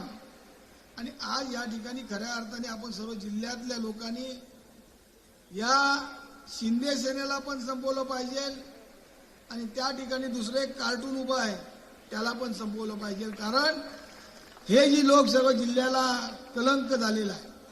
कारण जिल्ह्यातला जो बाहेर जातो आणि आता पण आपण जिल्ह्यातून बाहेरून फोन येतात, वातावरण कसं आहे, राणेंच्या दोन्ही काट्याला संपवा, राणेंच्या दोन्ही काठी परत निवडून येता कामा नये, अशा प्रकारचे फोन बाहेरून येत आहेत. याचा अर्थ जिल्ह्यातल्या लोकांना किती यांचा तिरस्कार झालेला आहे. जे नितेश राणे स्वतःला हिंदूंचे गब्बर समजतात आणि मुसलमानांना अनेक अनेक काही गोष्टी बोलतात. आज ज्या बापाने तुमच्या आणि तुम्ही शिवाजी महाराजांच्या नावावर राजकारण केलं, त्या राजकारण करत असताना आज त्या पुतळा पडल्यानंतर कोणत्याही प्रकारचा आवाज उठवला नाही, उलट त्याचा निषेधही केला नाही किंवा त्या ठेकेदाराची चौकशी पण लावली नाही. एवढा तुमच्यामध्ये जो असलेला शिवाजी महाराजांबद्दल द्वेष आहे, तो द्वेष खऱ्या अर्थाने आपण या निवडणुकीमध्ये त्यांना दाखवून द्यायचं आहे. एवढंच नव्हे तर 17 तारखेला बाळासाहेबांचा स्मृतिदिन येतोय. खऱ्या अर्थाने बाळासाहेबांच्या दिनाच्या निमित्ताने जर आदरांजली व्यक्त करायची असेल तर 20 तारखेच्या निवडणुकीमध्ये जेव्हा आपण बटन दाबणार, मशालीचं बटन दाबणार, त्यावेळी खऱ्या अर्थाने बाळासाहेबांना आदरांजली देणार. यांनी बाळासाहेबांना दाखवून देणार की तुम्ही जे वाढवलेले, जे तुम्ही ज्यांना मोठं केलं, जे तुमच्यावर उलटे आलेत, त्यांना आम्ही सोडणार नाही. आज आमच्यासारख्या शिवसैनिकांना किंवा जुने शिवसैनिक आहेत त्यांना केसरकर शिवसेना सांगतात. बाळासाहेबांना केसरकरांना कधी भेटायलाच मिळालं नाही. तरी पण बाळासाहेब कसे होते, काय होते याचं वर्णन केसरकर करू लागलेले आहेत. त्यामुळे आमच्यासारख्या शिवसैनिकांना केसरकर शिवसेनेत होते की आम्ही शिवसेनेत नव्हतो हे आमचा विचार करावा लागतो. कारण अशा या ढोंगी माणसाला, अशा या फसव्या माणसाला आणि प्रत्येक ठिकाणी जाईल तिथे वाट लावणाऱ्या माणसाला आपण खऱ्या अर्थाने निवडून द्यायचं. की गेल्या 2019ला पडल्यानंतर या भागामध्ये राहून या भागातल्या लोकांचे प्रश्न सोडवून, मग ते सत्तेत राहून सोडवले असतील, त्या प्रश्नाला न्याय देण्याचं काम केलं आणि सातत्याने संपर्क ठेवला. अशा राजनतेला आपला निवडून द्यायचा हा तुमच्यासमोर प्रश्न आहे. तर केसरकर निवडून आले, मंत्री झाले की मुंबईमध्ये असतात, जिल्ह्यातल्या लोकांना भेटत नाही. ज्या केसरकरांचा स्वभाव तुम्हाला माहिती आहे की केसरकर हे जे आज निवडणूक आल्या की मग रेशन वाटणे, अमुक वाटणे, हे निवडणूक आल्यानं सांगते. ह्याच केसरकरनी मागच्या वेळी तुमच्या सर्व वृत्तपत्रामध्ये दिलं होतं की माझी शेवटची निवडणूक, परत निवडणूक लढणार नाही. मग ती शेवटची निवडणूक खऱ्या अर्थाने आपल्याला या 20 तारखेला मताच्या रूपाने त्यांची शेवटचीच निवडणूक आपल्याला करून दाखवायची आहे. यासाठी आपण सर्वांनी सज्ज व्हा आणि 20 तारखेला सर्वांनी मशाल निशाणीची बटन दाबून 23 तारखेचं निमंत्रण मी व्यासपीठावरून तुम्हाला आत्ताच देतो की 23 तारखेला राजनतेच्या विजयाचा जल्लोष करण्यासाठी आपण सर्वांनी एकत्र येऊया हे सांगतो आणि या ठिकाणी थांबतो. जय हिंद, जय महाराष्ट्र. यानंतर मी सन्माननीय माजी राज्यमंत्री प्रवीणभाई भोसले साहेबांना विनंती करतो की त्यांनी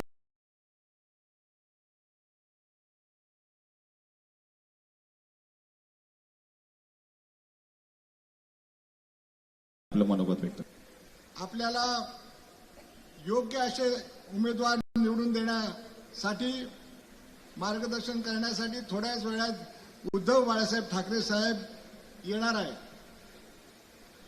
आपण पाहिलेलं आहे की आमचे आमदार, सावंतवाडीचे आमदार दीपक केसरकर यांनी गेले 15 वर्ष कशा तऱ्हेने निष्क्रिय राहून, अत्यंत निष्क्रिय आमदार, त्याचा पाढा सगळा इथे सगळ्यांनी वाचलेला आहे.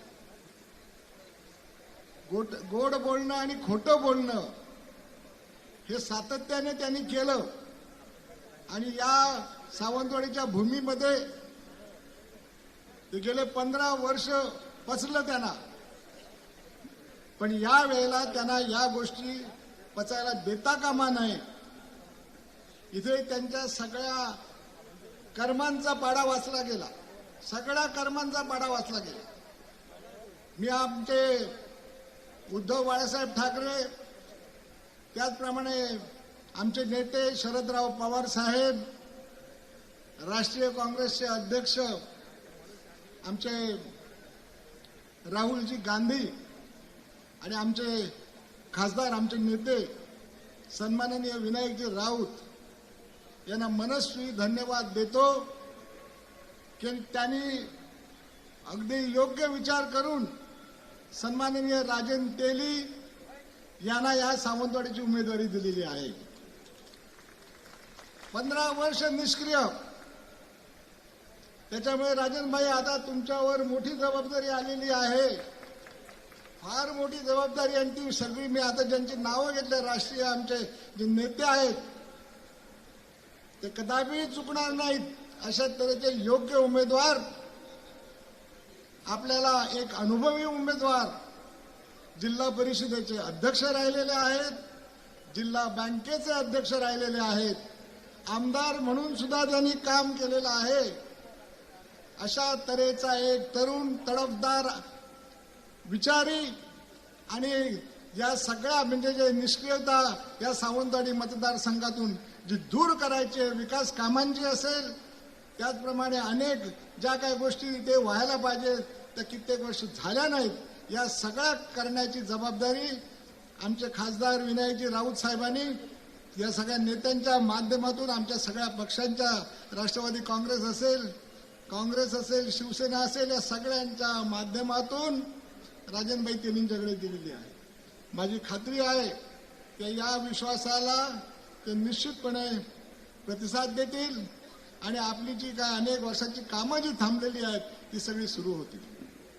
आपल्याला केसरकरच्या बद्दल काही वेगळं सांगायला नको, ते माझे सहकारी राहिलेले आहेत, परंतु आणि त्याचबरोबर अनेक वर्ष आम्ही एकत्रित काम केलं, परंतु सातत्याने त्यांचा जो आलेख राहिलेला आहे तो अत्यंत धोकादायक आणि सातत्याने आपल्या सहकाऱ्यांच्या पाठीत खंजीर खुपसायचा, नेत्यांच्या पाठीत खंजीर खुपसायचा आणि आपली स्वार्थाने वाटचाल करत राहायची, पदं मिळवायची, आमदारकी मिळवायची, आपले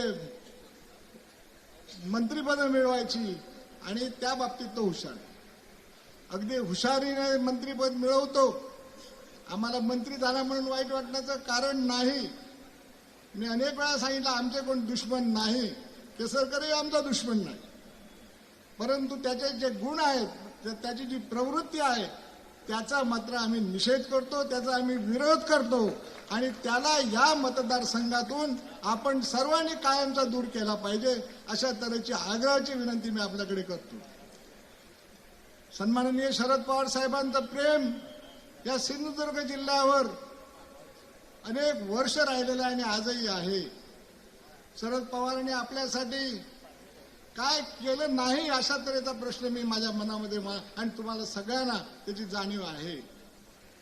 आपल्या कोकणसाठी त्यांनी 100% फलोत्पादन योजना आणली, 100%, आणि त्या 100% फलोत्पादन योजनेमध्ये आपण आज पाहतोय आंबा, काजू, नारळ, सुपारी मोठ्या प्रमाणामध्ये शेतकऱ्याला त्याचं उत्पन्न मिळायला लागलेलं आहे.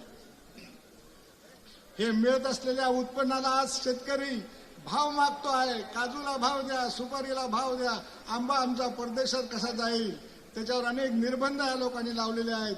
या सगळ्या बाबतीत शेतकरी जागृत होऊन आता या सगळ्या बाबतीत आपल्याला भाव मिळावा अशा तऱ्हेची याचना करतो. आणि मधल्या काळात गोवा सरकारने 150 रुपये ते 250 रुपयापर्यंत शेतकऱ्यांना काजूचा भाव दिला. मी कृषी मंत्र्यांना जाऊन भेटलो होतो, रवी नाईक साहेबांना भेटलो. त्यांनी सांगितलं आम्ही जर एवढा भाव देतो तर तुमच्याकडे फक्त 110 रुपये भाव कसा काय. परंतु गोव्यामध्ये 7-12 असल्याशिवाय इकडचा काजू तिकडे जाऊ शकत नव्हता. त्याच्यामुळे आमचा काजूचा भाव सगळा पडला आणि काजू बागायतदारांचं मोठं नुकसान झालं. याला सर्वस्वी जबाबदार केसरकर आहेत. आपल्याला माहिती आहे मल्टी स्पेशालिटी हॉस्पिटल, आमचं जे सावंतवाडीचं multi speciality hospital Uddhav Balasaheb Thackeray यांनी मुख्यमंत्री असताना 42 कोटी रुपये या आपल्या हॉस्पिटलला दिले आहेत. परंतु हे 42 कोटी रुपये खर्च तर होऊ शकलेच नाहीत. आणि जागेचा वाद या केसरकरांनी निर्माण केला. ही जागा अमुकच जागा पाहिजे म्हणून त्यांनी हट्ट धरला. खासदार विनायक राऊत साहेब आणि तत्कालीन मंत्री जे होते उदय सामंत त्यांनी दुसरी जागा दाखवली होती वेतेच्या जवळची आणि तिथे आपण मल्टी स्पेशालिटी हॉस्पिटल उभं करूया. तर या महाशयाने जाऊन उद्धव बाळासाहेब ठाकरेंकडे तक्रार केली की विनायक राऊत साहेब माझ्या मतदारसंघामध्ये ढवळढवळ करतात. कशाबद्दल ढवळढवळ करतात? कुठे हॉस्पिटल व्हावं ही जागा दाखवतात. 42 कोटी रुपये खर्च करून हॉस्पिटल झालं पाहिजे म्हणून प्रयत्न करतात. त्यांच्याबद्दल अशा तऱ्हेची तक्रार करणारा अशा तऱ्हेचा हा खोटा आमदार याला आपण या वेळेला पराभूत केलं पाहिजे. तुम्हाला माहिती आहे मी मंत्री म्हणून कशा तऱ्हेने काम केलं. या संपूर्ण सिंधुदुर्ग जिल्ह्याचं केंद्र उभं केलं. 1250 हेक्टरमध्ये केंद्र उभं केलं. सावंतवाडीचं हॉस्पिटल मी तुम्हाला माहिती आहे 100 बेडचं आम्ही उभं करू शकलो. शरद पवार साहेबांच्या नेतृत्वाखाली उभं करू शकलो. सावंतवाडीचं ITI उभं केलं. आज 400 मुलं तिथे शिकतायत. त्याचप्रमाणे दोडमार्गचं हॉस्पिटल उभं केलं पुष्पाताईनं आणून त्याचं उद्घाटन केलं आणि त्याचा लागणारा सगळा निधी आम्ही त्यांना त्यावेळेला उपलब्ध केला. आणि अशी अनेक कामं या भागामध्ये आम्ही करू शकलो. आणि याला आणि मला किती वर्ष? फक्त 2.5 वर्ष आणि मी राज्यमंत्री. हे आता बघा कॅबिनेट मंत्री. एवढ्या मोठ्या पदावर जाऊन त्याचा उपयोग काही नाही. मला त्याच्याबद्दल विश्वास नाही. मी ते राज्यमंत्री आणि ते असला विश्वास माझ्या मनामध्ये नाही. मला एकच वाईट वाटतं की यांना चांगली संधी तुम्ही दिलीत. सावंतवाडी विधानसभा मतदारसंघाच्या अध्यक्षाने पूर्ण संधी यांना दिलीत. परंतु या निष्क्रिय माणसाने गेल्या 15 वर्षांमध्ये त्या संधीचा काहीच उपयोग केला नाही. आणि त्याच्यामुळे हे दुःख यातून कायमचं स्वरूपी आपण घालवलं पाहिजे, दूर केलं पाहिजे. आणि त्याचबरोबर उद्धव बाळासाहेब ठाकरे तुम्हाला माहिती आहे की यांना अपमानित करण्यामध्ये हा होता. 42 आमदार जे पळाले त्याच्यामध्ये हा सूत्रधार. आणि त्यावेळेला त्यांना मुख्यमंत्री पदाचा राजीनामा द्यावा लागला. त्याच मुख्यमंत्री उद्धव बाळासाहेब ठाकरेंनी पुन्हा महाराष्ट्रामध्ये मुख्यमंत्र्याची पदाची शपथ घ्यावी. यासाठी आपल्याला केसरकरला पराभूत केला पाहिजे आणि त्याच्याऐवजी आमच्या राजनभाई तेली यांना निवडून आणला पाहिजे. आता मग आमचे माजी ब्रिगेडियर साहेब इथे बसलेले आहेत खासदार. मी ऐकतोय ते आता उद्धवजींना साथ देणार ही एक अत्यंत चांगली बाब आहे. खूप वर्षांनी आम्हाला जरा सावंतवाडीमध्ये दर्शन झालं पण त्यांचं दर्शन योग्य वेळेला होत आहे. योग्य वेळेला त्यांचं दर्शन होत आहे. ते त्यांची मदत आणि सहकार्य आपल्या सगळ्यांना लाभेल. मी या श्रीदेव पाटेकर चरणी प्रार्थना करतो की या वेळेला उद्धव बाळासाहेब ठाकरेंची मशाल सगळ्यांनी आपण त्याच्यावर मतदान करूया. राजनभाई तेली यांना निवडून आणूया. त्याचप्रमाणे एक गोष्ट सांगायची राहिली की कुठल्याही परिस्थितीत अर्चना घारे यांना मत देणं म्हणजे हे मत तुम्ही आपल्या केसरकरला दिल्यासारखं आहे. लक्षात घ्या हे मत केसरकरला दिल्यासारखं आहे. त्याच्यामुळे याचा जागृत राहा. या मतामुळे आपल्याला धोका होऊ शकतो म्हणून तुम्ही या बाबतीत अत्यंत जागृत राहिलं पाहिजे. आणि आपण पाहतो आहोत की आपल्याला बीजेपीला पराभूत करायचं आहे. त्याचप्रमाणे इतर जे आपल्याला पुढची कामं करायची आहेत त्या अनुषंगाने राष्ट्रवादी काँग्रेस पक्षाच्या सर्व कार्यकर्त्यांनी प्रत्येक मत लक्षात ठेवा. जर बटन दुसरीकडे दाबला गेला तर ते केसरकरला मत जाणार आहे. त्या ताईंचं मत तिकडे जाणार आहे. हे अशा तऱ्हेची अरेंजमेंट आपण लक्षात घेतली पाहिजे. आणि आपण जे शरद पवार साहेबांनी ताईनं सांगितलं उमेदवारी मागे घ्या, मागे त्यांनी घेतली नाही. अवमान आमच्या राष्ट्रीय नेत्याचा केला. त्याला एक प्रकारे धडा आपण शिकवण्यासाठी राजनभाई तेली निशाणी मशाल याच्यावर निवडणूक चिन्हावर मतदान करा आणि त्यांना विजयी करा. अशा तऱ्हेची हात जोडून प्रार्थना तुम्हाला करतो आणि श्रीदेव पाटेकर चरणी प्रार्थना करतो की बाबा एक आम्हाला योग्य असा आमदार राजनभाई तेलींच्या रूपाने द्यावा. जय हिंद, जय मशाल. या ठिकाणी काही अवघ्या 5 मिनिटात उद्धव साहेबांचं आगमन इथे होणार आहे. तत्पूर्वी मी या ठिकाणी शिवसेना नेते आणि कार्यक्षम आपल्या कार्याने आपल्या या ठिकाणी ठसा उमटवणारे सन्माननीय आपले सर्वांचे लाडकं असं नेतृत्व विनायकजी राऊत साहेबांना विनंती करतो की त्यांनी आपलं मनोगत व्यक्त करावं.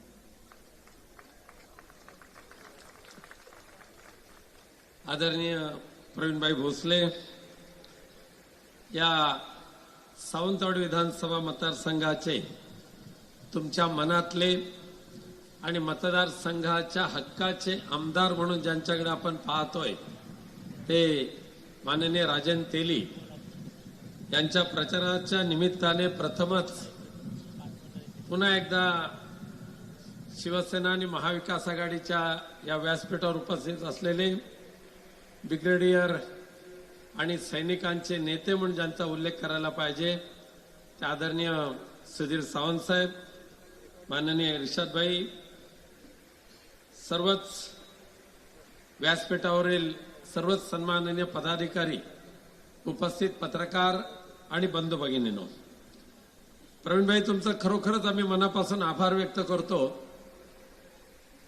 की एक जबाबदार राजकीय नेता म्हणून, जबाबदार महाविकास आघाडीचा नेता म्हणून काही अपक्षांचा उल्लेख करून त्यांचानी राष्ट्रवादी काँग्रेस पक्ष, शरद पवार साहेब या पक्षाशी काही संबंध नाही हे या ठिकाणी आपण स्पष्ट केलेलं आहे. आणि आपण सांगितलं तर खरं आहे, या केसरकरांनी काही जणांना शिवसेना आणि महाविकास आघाडीची मतं खाण्यासाठी जे उभं केलेलं आहे त्यांना मत देणं म्हणजेच थापेबाज, बंडलबाज, धोकेबाज, किती किती उपाध्या त्यांच्यासाठी इथे तयार झालेल्या आहेत बघा, लोकांनी दिलेल्या आहेत. आणि अशा पद्धतीने गद्दार 50 खोकेला मत देण्यासारखं होईल. आणि म्हणून आपली निशाणी जी आहे यावेळची, दुर्दैवाने लोकसभेच्या वेळेला थोडंसं इकडे तिकडे झालं, पण विधानसभेच्या वेळेला मात्र या जवाहर चौकातून सर्वांनी निर्धार आणि निश्चय करायचा आहे की या वेळेला महाविकास आघाडीचं सरकार आणायचं असेल तर त्या सरकारमध्ये आपला हक्काचा आमदार बसला पाहिजे. आणि राजन तेली आजही आपण त्यांना अरेतुरे म्हणून संबोधतो. एक अत्यंत मित्रत्वाच्या नात्याने, खेळकर वृत्तीने, खिलाडू वृत्तीने मतदारसंघाशी मागच्या 15 वर्षापासूनची बांधिलकी ज्यांनी ठेवलेली आहे, दुर्दैवाने अशा प्रामाणिक कार्यकर्त्याची जाण भाजपला झाली नाही. त्यांना अशा पद्धतीचे बाडगे लोक खूप आवडतात. भारतीय जनता पक्षाला गद्दार लोक खूप आवडतात. भारतीय जनता पक्षाला धोकेबाज लोक खूप आवडतात. पण राजन तेलींसारखा एक प्रामाणिक कार्यकर्ता पक्षाची सेवा करत आहेत मागच्या अनेक वर्षापासून, त्यांना मात्र उमेदवारी न देता ह्या धोकेबाज आणि 50 खोकेवाल्याला उमेदवारी दिली. पण मला खात्री आहे सावंतवाडीचा मतदार ह्या वेळेला खोकेवाल्यांचे 12 वाजवतील आणि राजन तेलींच्या मशाल चिन्हावर प्रचंड मताधिक्याने मतदान करतील. आज भारतीय जनता पक्षाचे मंडळी नौटंकी करतात. आमच्या उद्धव साहेबांनी त्यांना आव्हान दिलेलं आहे, नरेंद्र मोदी साहेबांनी हिंमत असेल तर सावंतवाडीमध्ये येऊन सुद्धा सभा घेऊन दाखवावी. ज्या ज्या भाजपाला आणि ज्या ज्या गद्दारांना जर यायचं असेल तर सर्वांनी सावंतवाडीमध्ये या. या वेळेला सावंतवाडीकर जनता ह्या धोकेबाजांना त्यांची जागा दाखवल्याशिवाय राहणार नाही. आता कंड्या पिकवतात की म्हणे महाविकास आघाडीचं सरकार आलं तर भगिनीनो तुमची ती लाडकी बहीण बंद होईल, 1500 रुपये तुम्हाला मिळणार नाहीत. त्यांचं म्हणणं खरं आहे ताई.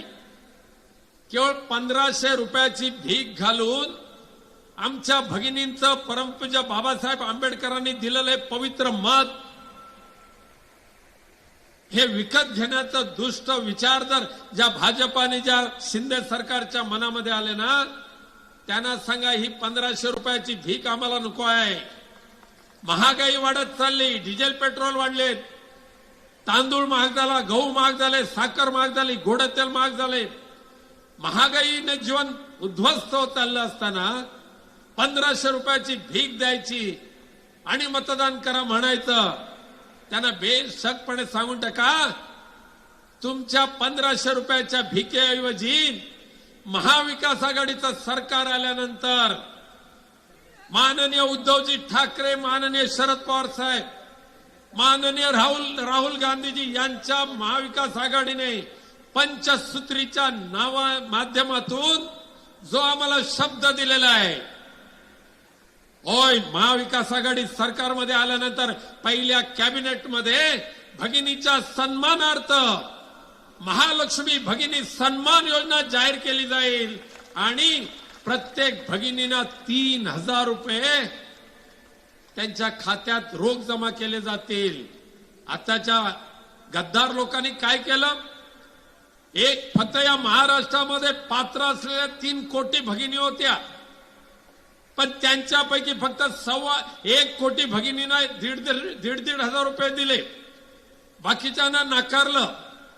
उद्धवजींच्या सरकारमध्ये ह्या महाराष्ट्रामध्ये प्रथमच कर्जमुक्ती योजना, कर्जमाफी योजना, केवळ थापेबाजी नव्हती, अर्ज विनंत्या करा हे काही झंझट नव्हती.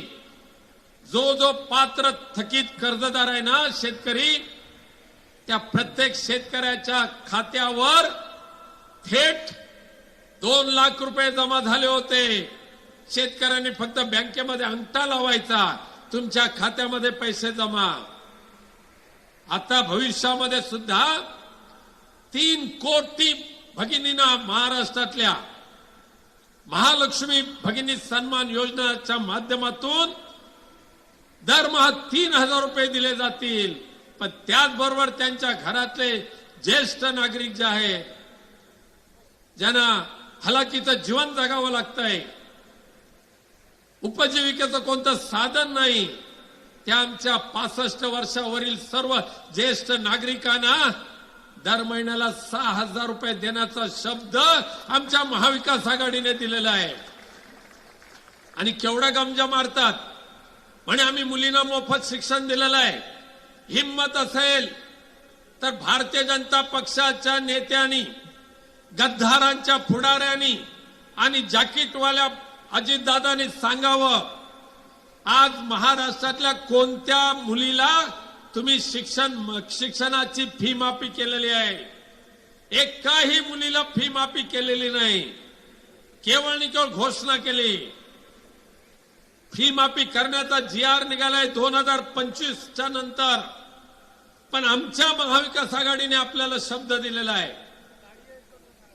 महाराष्ट्रातल्या प्रत्येक मुलीला आणि त्या मुलाला सुद्धा, मुलगी असो अथवा मुलगा असो, त्याच्या पदवीपर्यंत शिक्षण मोफत तर देणारच, पण शिक्षणानंतर मुंबईमध्ये जर येणं झालं, मुंबईमध्ये खोली नसेल, तुमचे नातेवाईक नसतील, अशा कोकणातल्या सुशिक्षित बेरोजगार तरुणात आणि तरुणीला मुंबईमध्ये राहण्याची मोफत निवास व्यवस्था केली जाईल. आणि त्या निवास व्यवस्थेमध्ये शिवभोजन पुन्हा एकदा चालू केलं जाईल अवघ्या 10 रुपयामध्ये. एक क्रांतिकारी योजना होती शिवभोजन, पण ह्यांच्या पोटात मुरमुरलं, त्यांना ते पचलं नाही. गरिबांच्या तोंडात जाणारा घास हिरावून घेण्याचं काम ह्या दाढीवाल्या मुख्यमंत्री, गद्दार मुख्यमंत्र्यांच्या सरकारने केलं. पण घाबरून जायचं कारण नाही. डिसेंबर पासून पुन्हा एकदा शिवभोजन योजना सुरू होईल आणि आमच्या महिला बचत गट ज्या ज्या ठिकाणी इच्छुक असतील त्यांना शिवभोजन केंद्र दिली जातील. अवघ्या 10 रुपयामध्ये पौष्टिक आहार तुम्हाला देण्याचं काम महाविकास आघाडीच्या सरकारच्या माध्यमातून दिलं जाणार आहे. भगिनींना फक्त मोडक्या तोडक्या एसटीतून 50% सवलतीमध्ये एसटी प्रवास. अरे सावंतवाडीचा डेपो ह्या केसरकरांना लाज शरम असेल तर त्यांना जरा जरी त्यांनी मतदारांसमोर ह्या मतदानापासून दूर जावं. हा तुमच्या घरासमोरचा, तुमच्या ऑफिसच्या समोरचा डेपो किती वर्ष झाली, कोण ठेकेदार? एकीकडे तुमचा जावई ठेकेदार असतो, दुसरीकडे जावयाचा भाऊ ठेकेदार असतो. आणि मगाशी आमच्या आडाळीचे सरपंच गावकर, अभ्यासू सरपंच, त्यांनी जो पंचनामा जो केलाय ना, हा पंचनामा जर तुम्ही ऐकलाय गावकर, तुम्ही हा पंचनामा नाही, ह्या सावंतवाडीला दूषण लागलेल्या ह्या लोकप्रतिनिधीचं केलेलं ते वस्त्रहरण आहे. सुदैवाने सावंतवाडीला एक मोठी ऐतिहासिक राजकीय परंपरा आहे. त्याच्यातले प्रवीणभाई भोसले बसलेले आहेत, आमचे बबन साळगावकर बसलेले आहेत, आज ब्रिगेडियर सावंत आलेले आहेत, इथे शिवरामराजे होऊन गेले, भाई सावंत होऊन गेलेत. ह्या सर्व विधानसभेमध्ये निवडून गेलेल्या लोकप्रतिनिधींनी सावंतवाडीचा इतिहास, तो इतिहास आपल्या दुष्कृत्याने आणि आपल्या थापेबाजीने कुठे कलंकित केलेला नव्हता. आज सुद्धा प्रवीणभाईंचा आम्हाला अभिमान आहे.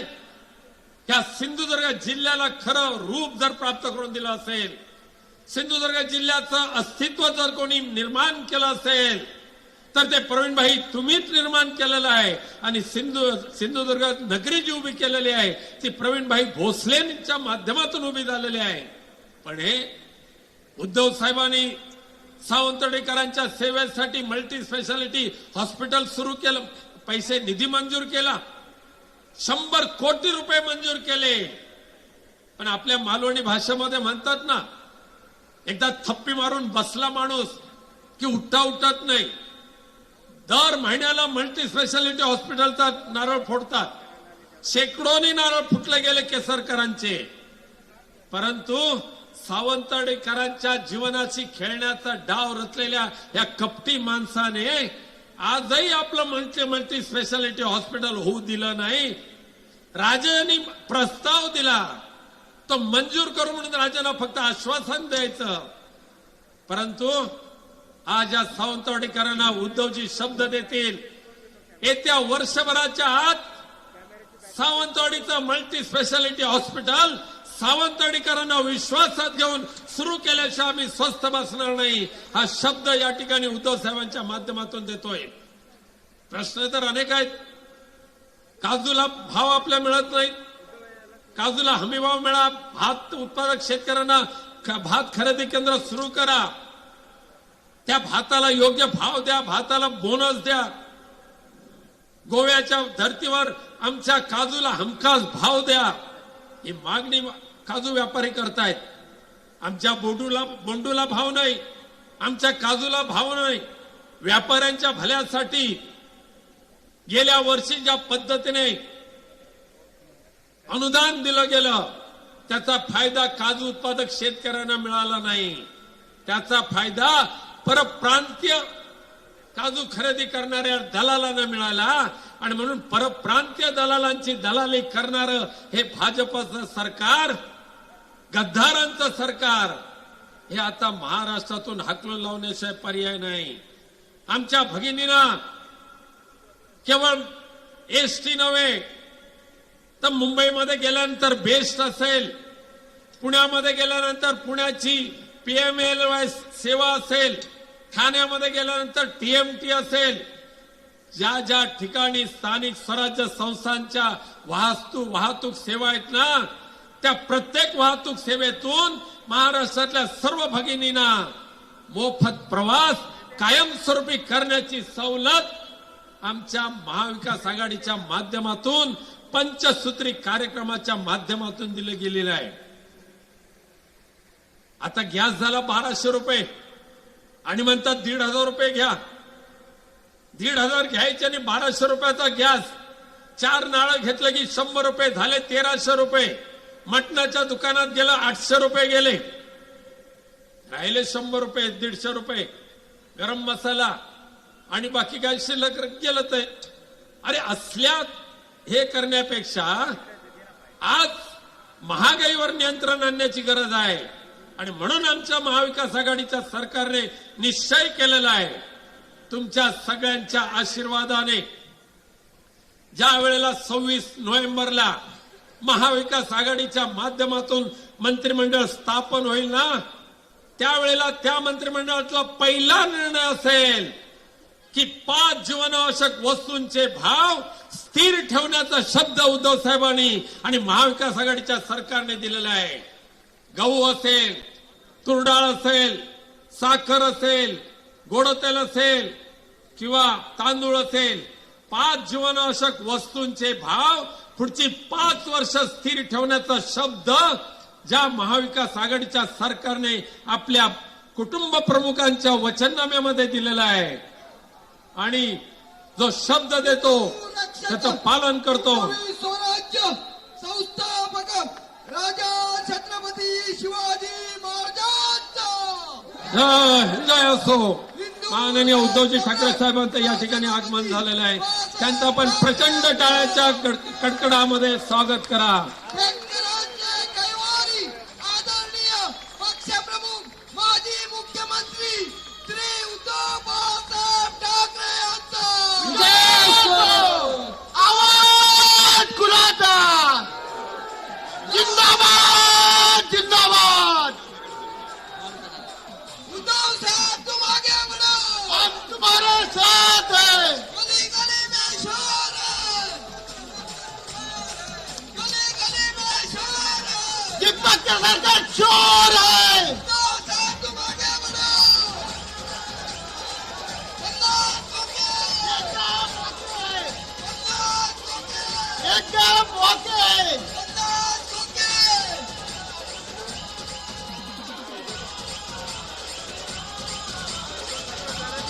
हिंदवी स्वराज्य संस्थापक राजाधिराज छत्रपती शिवाजी महाराज की.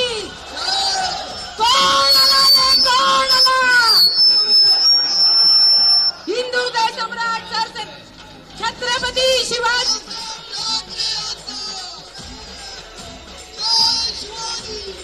हिंदू हृदय सम्राट सरसेनापती बाळासाहेब ठाकरे यांचा. आवाज कुणाचा? जिंदाबाद जिंदाबाद. थांबा जरा, थांबा. मी माननीय पक्षप्रमुख उद्धव साहेबांचं स्वागत आमचे स्थानिक पदाधिकारी करीत आहेत. उद्धव साहेब ठाकरे तुम आगे बढ़ो. उद्धव साहेब तुम आगे बढ़ो. आणि त्यानंतर माननीय उद्धव साहेबांना विनंती करतोय की ब्रिगेडियर सुधीर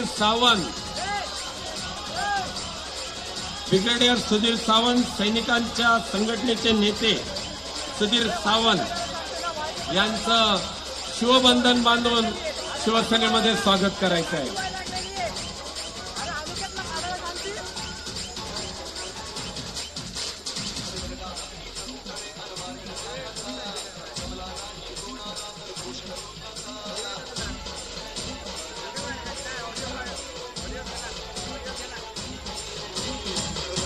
अरे आवाज कुणाचा? हिंदू हृदय सम्राट सरसेनापती बाळासाहेब ठाकरे यांचा. महाविकास आघाडीचा. शिवाजी. जय जय जय जय जय भवानी. जय जय जय जय जय शिवाजी. यानंतर मी ब्रिगेडियर सुधीर सावंत यांना 1-2 मिनिटं बोलण्याची विनंती. नाही, मगाशी मी माझ्या भाषणामध्ये जे सांगत होतो की 5 जीवनावश्यक वस्तूंचे भाव पुढची अनेक वर्ष स्थिर ठेवण्याचा शब्द हिंदू हृदय सम्राट बाळासाहेब ठाकरे यांनी जसा दिला होता आणि पूर्ण केला होता, तसंच यावेळेला सुद्धा महाविकास आघाडीच्या माध्यमातून महागाईवर नियंत्रण आणून तुमच्या घराच्या भगिनींना एक आनंद द्यावा यासाठी 5 जीवनावश्यक वस्तूंचे भाव स्थिर ठेवण्याचा शब्द महाविकास आघाडीच्या माध्यमातून दिलाय. म्हणून शेवटी एकच विनंती करतो की या वेळेला पुनश्च एकदा या मतदारसंघातून मशाल म्हणजे मशालच पेटली पाहिजे अशी विनंती करून मी माननीय ब्रिगेडियर सुधीर सावंत यांना विनंती करतो. तेजस्वी ठाकरे सुद्धा आलेले आहेत, त्यांचं मी स्वागत करतो. ब्रिगेडियर सुधीर सावंत.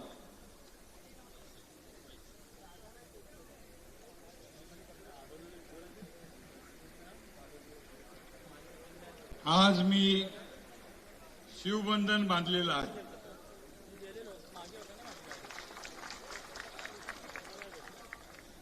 आणि सन्माननीय आपले नेते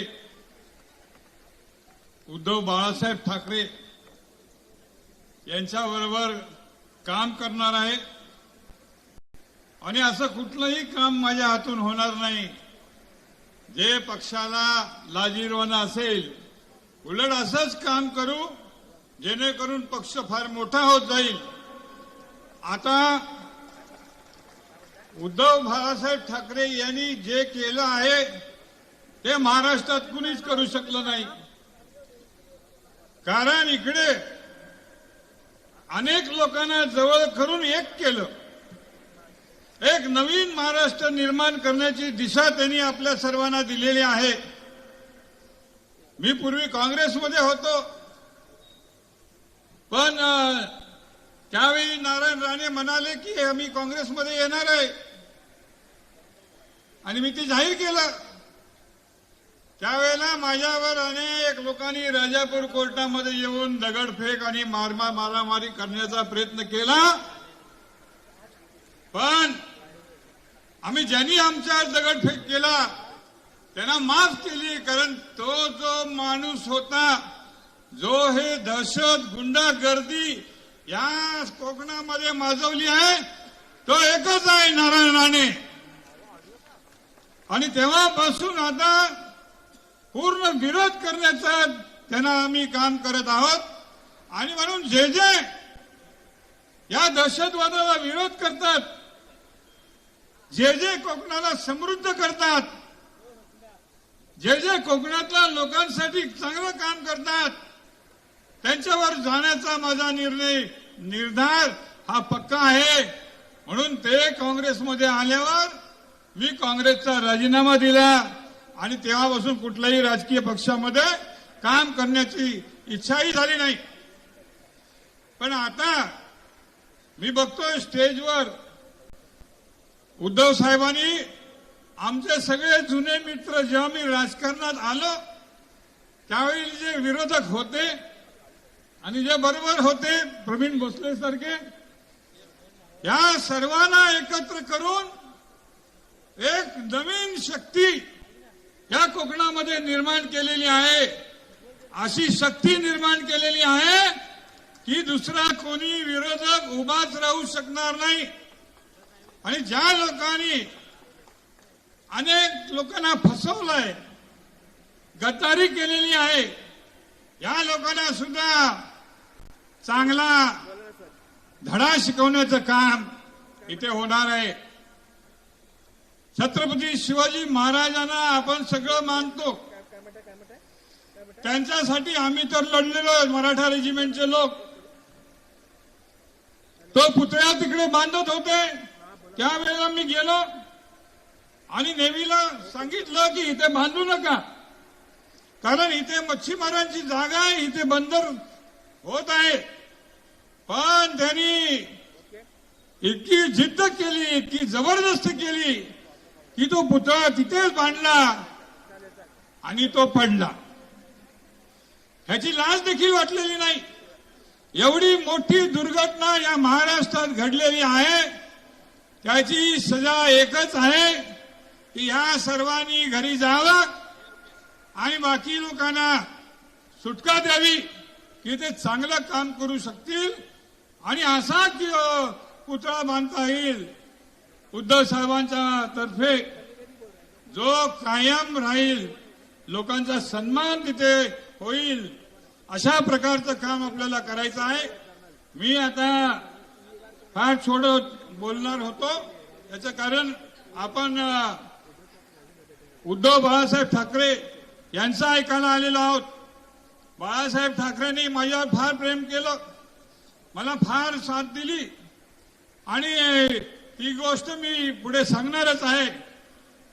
पण आज राजन तेली ही माझा मित्र, अनेक वर्ष इथे स्ट्रगल करतोय आणि आज मला येण्याची संधी मिळाली की आज आमदार कुणाला बनायचं आहे, आमदार राजन तेलीलाच बनवायचं आहे, हा निर्धार घेऊन आपण काम करूया ही विनंती करतो. धन्यवाद. या ठिकाणी आता सन्माननीय उमेदवार राजनजी तेली साहेबांना विनंती करतो की त्यांनी आपलं मनोगत व्यक्त करावं.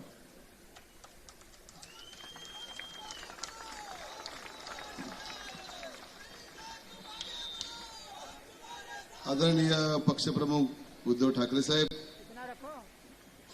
आदरणीय राऊत साहेब, आदरणीय मेजर सुधीर सावंत, सन्माननीय उपरकर, प्रवीण भाई, इर्शाद शेख, सगळेच व्यासपीठावर सगळे मान्यवर बंधू वगैरे मित्रांनो,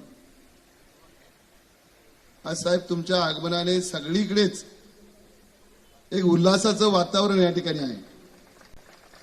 आज साहेब तुळशीची लग्न आहेत. कोकणात हा उत्सव सगळ्या ठिकाणी सगळ्यांच्या घरात आहे.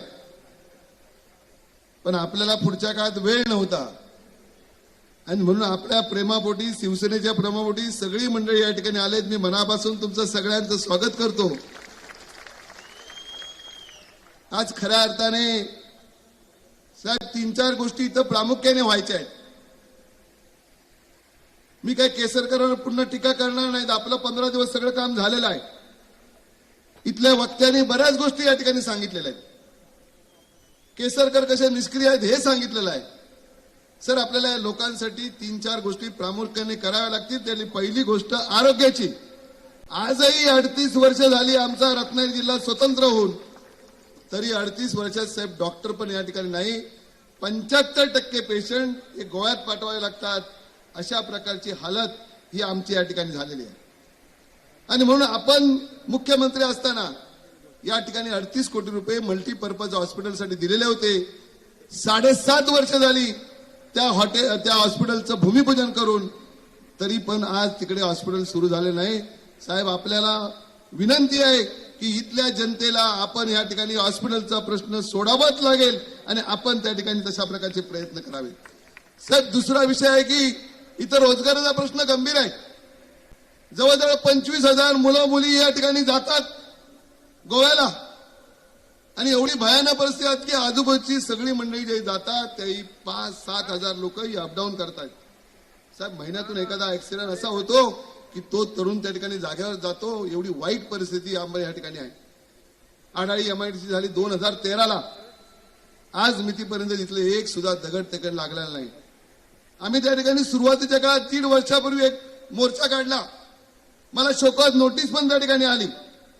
पण सगळ्या तिथल्या तरुणांना घेऊन आम्ही आडाळी टू बांद्यापर्यंत लॉंग मार्च काढला. साहेब, सगळे अधिकारी इकडे येऊन बसलेले होते. पोलिसांनी नोटिसा दिलेल्या होत्या. पण मी आज आवर्जून सांगतो की त्या ठिकाणी लोकांना तिकडे लाईटची सोय झाली, पाण्याची सोय झाली आणि आज MIDC तयार आहे. पण 1.5 वर्षानंतर सुद्धा उदय सामंतांना आम्ही भेटलो.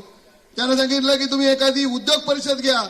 गोव्याच्या मुख्यमंत्र्यांकडे तिकडे एक उद्योग परिषद घ्या, महाराष्ट्रात घ्या, जेणेकरून आमचे इथले तरुण आहेत त्यांच्या 2 हाताला काम मिळेल. साहेब, आपल्याला मी सगळ्या जनतेच्या वतीने विनंती करतो, तुम्ही जर थोडा या ठिकाणी पुढाकार घेतलात तर आडाळीच्या MIDC मध्ये 6 महिन्याच्या आत उद्योग सुरू व्हायलाच पाहिजे. अशा प्रकारचं काम साहेब आपण या ठिकाणी करावं आणि माझी खात्री आहे, आपल्या कामावरचा भरोसा आहे, आपण या ठिकाणी कराल. साहेब, ताज प्रकल्पासाठी इथल्या जनतेने 32 वर्षापूर्वी जागा दिल्या. 32 वर्षापूर्वी एक पिढी पूर्णपणे बर्बाद झाली. आज आपल्या हाताला काम मिळेल अशा प्रकारची अपेक्षा इथल्या जनतेने ठेवली. आज तिथल्या जनतेची काय मागणी आहे?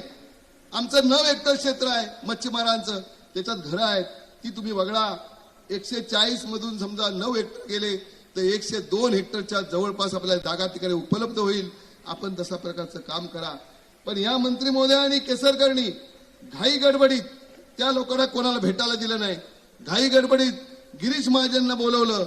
कोणाला न बोलवता तिकडे भूमिपूजनाचा कार्यक्रम त्या ठिकाणी करायला गेले. लोकांनी साहेब उधळून लावला. महिला भगिनी तिकडे रस्त्यावर आल्या. 100 पोलिसांच्या समोर तिकडे काय नृत्य झालं ते आपण सगळ्या महाराष्ट्राने उभ्या बघितलंय. आणि म्हणून माझी विनंती आहे की 9 हेक्टर जागा त्यांची त्या ठिकाणी वगळायलाच पाहिजे आणि त्यांना खऱ्या अर्थाने दिलासा देऊन, त्यांचा साहेब ताजला विरोध नाहीये, ताज करा.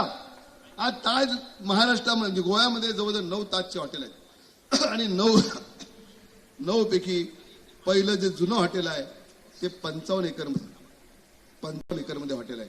साहेब, 102 एकर जागा ते लोक ऑलरेडी त्यांची दिलेली आहे. तुम्ही जर थोडा पुढाकार घेतला, ताज हॉटेल तुमच्या काळात, आदरणीय आदित्यंच्या काळात त्या ठिकाणी ताज हॉटेल त्या सुरुवात त्याची झालेली होती. आपण थोडा जर लक्ष दिला तर आज ताज हॉटेल कशासाठी चालवलंय साहेब? मोपा जवळ झाले, मोपा. आणि आमची सगळ्यांची आम्ही त्यांचं स्वागत करण्यासाठी तयार आहोत. आपण ह्या ताजमध्ये जातीनिशी आपण या ठिकाणी लक्ष घालावं.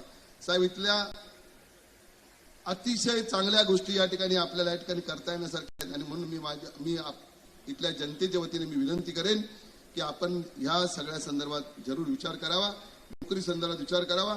शेतकऱ्यांचे जे प्रश्न आहेत ते प्रश्न आपण या ठिकाणी बऱ्याच लोकांच्या कर्जमाफीचा विषय आहे, इथल्या जंगली जनावरांचा त्रास आहे, अजूनही हत्तीचा त्रास आहे. ह्या गोष्टीसाठी आपल्याला गांभीर्याने विचार या ठिकाणी करावा लागेल. आणि आमची खात्री आहे की आपण ह्या सगळ्या गोष्टीकडे बघाल. आणि जाता जाता एका गोष्टीचा उल्लेख करतो की आज जी थोडी दादागिरी चालली, माझ्या मुलावर साहेब 2दा अटॅक झाला मुंबईमध्ये. आणि म्हणून हा अटॅक झाल्यानंतर काही काळ मला 2005 नंतर ज्या काही भूमिका घ्याव्या लागल्या त्या वेगळ्या, त्या मुलासाठी एक बाप म्हणून भूमिका घ्याव्या लागल्या. माझी आपल्याला विनंती आहे, कदाचित मला या ठिकाणी पुढचा धोका पण निर्माण होऊ शकतो, पण आपण जर चांगल्या प्रकारचा, मी तुम्हाला सांगेन या सगळ्या गोष्टीवर मी मात करायला 100% तयार आहे. माझ्या या सगळ्या, तर माझ्या घरातल्या लोकांना फक्त आपण सांभाळा. मी जे कोण दादारी करतील त्या सगळ्यांना धडाडे शिकवण्याची मी या ठिकाणी प्रतिज्ञा करतो. आपण फक्त माझ्या पाठीमागे राहा एवढीच विनंती करतो. या ठिकाणी थांबतोय. जय हिंद, जय महाराष्ट्र. या ठिकाणी आता सर्वांचं आपलं लाडकं नेतृत्व, ज्यांचे तुम्ही आतुरतेने वाट पाहत होता, ते सन्माननीय शिवसेना पक्षप्रमुख आणि या महाराष्ट्राचे माजी मुख्यमंत्री उद्धवजी बाळासाहेब ठाकरे साहेबांचं आता मनोगत व्यक्त करतायत. जमलेल्या माझ्या तमाम महाराष्ट्रप्रेमी बांधवांनो, भगिनी आणि मातांनो, रोज फिरतोय, तुम्हाला सगळ्यांना माहिती आहे. आणि सर्व महाराष्ट्रभर फिरतोय. असं काही नाही की मी एखाद्याच ठिकाणी जातोय, संपूर्ण महाराष्ट्र पिंजून काढतोय. यापूर्वी सुद्धा मी रत्नागिरीमध्ये आलो होतो, आज तुमच्या दर्शनाला आणि तुमचे आशीर्वाद घ्यायला आलेलो. आणि मला खात्री आहे की गेल्या वेळेला काय गडबड झाली काय कळलं नाही, पण आपलं नातं शिवसेना आणि कोकण यांचा तोडण्याचा प्रयत्न झाला, संभ्रम निर्माण करण्यात आला. मी तर असं ऐकलं, विशेषतः मी इथल्या सर्व कार्यकर्त्यांना, महाविकास आघाडीच्या कार्यकर्त्यांना सांगू इच्छितो की नंतर माझ्या असं कानावरती आलं की इथल्या काही भागामध्ये अगदी मतदानाच्या दिवशी टेबल टाकण्यात आली होती कुठल्या तरी एका मैदानात. आता ती टेबल कशासाठी टाकण्यात आली होती हे तुमच्या लक्षात आलं असेल. यावेळेला जागे राहा. आणि एवढीच मी विनंती करेन की टेबल त्या दिवसापुरती होती, पण देताना तुम्ही तुमचं आयुष्य त्यांच्या हातामध्ये दिलेलं आहे. कोकण आणि शिवसेना हे नातं फार पूर्वीपासून आहे, काय वेगळं सांगण्याची गरज नाही. पूर्वी सुद्धा ते दिवस मी पाहिलेत जिथे सगळे आपण एकत्र होतो. अगदी आता जी परत आलेले आहेत, राजन तेली परत आलेले आहेत, सुधीर सावंतजी, आपण तर त्या काळामध्ये एकमेकांच्या समोर उभे होतो.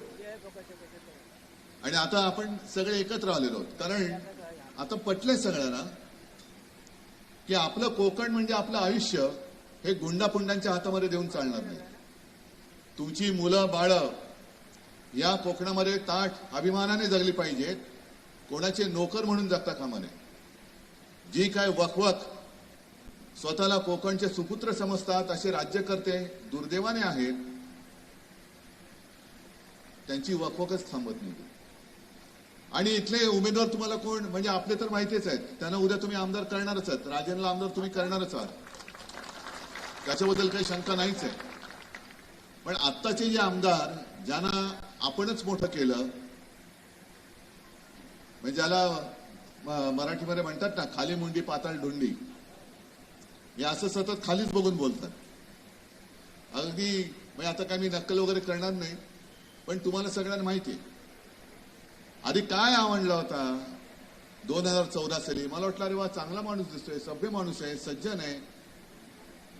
शिर्डीला जातात, पण शिर्डीला गेल्यानंतर साईबाबांचा जो मंत्र आहे, श्रद्धा आणि सबुरी, ना श्रद्धा पण नाही आणि सबुरी पण नाही. म्हणजे नुसतं जातात आणि साईबाबांपुढे उभे राहतात, मनी नाही भाव, आणि म्हणतात देवा मला पाव. कसं काय पावणार? मला संताप कुठे आला याचा उल्लेख सुधीरजी तुम्ही केला की घाई गडबडीमध्ये छत्रपती शिवाजी महाराजांचा जो पुतळा उभा करण्यात आला होता, पैसे खाऊन, भ्रष्टाचार करून.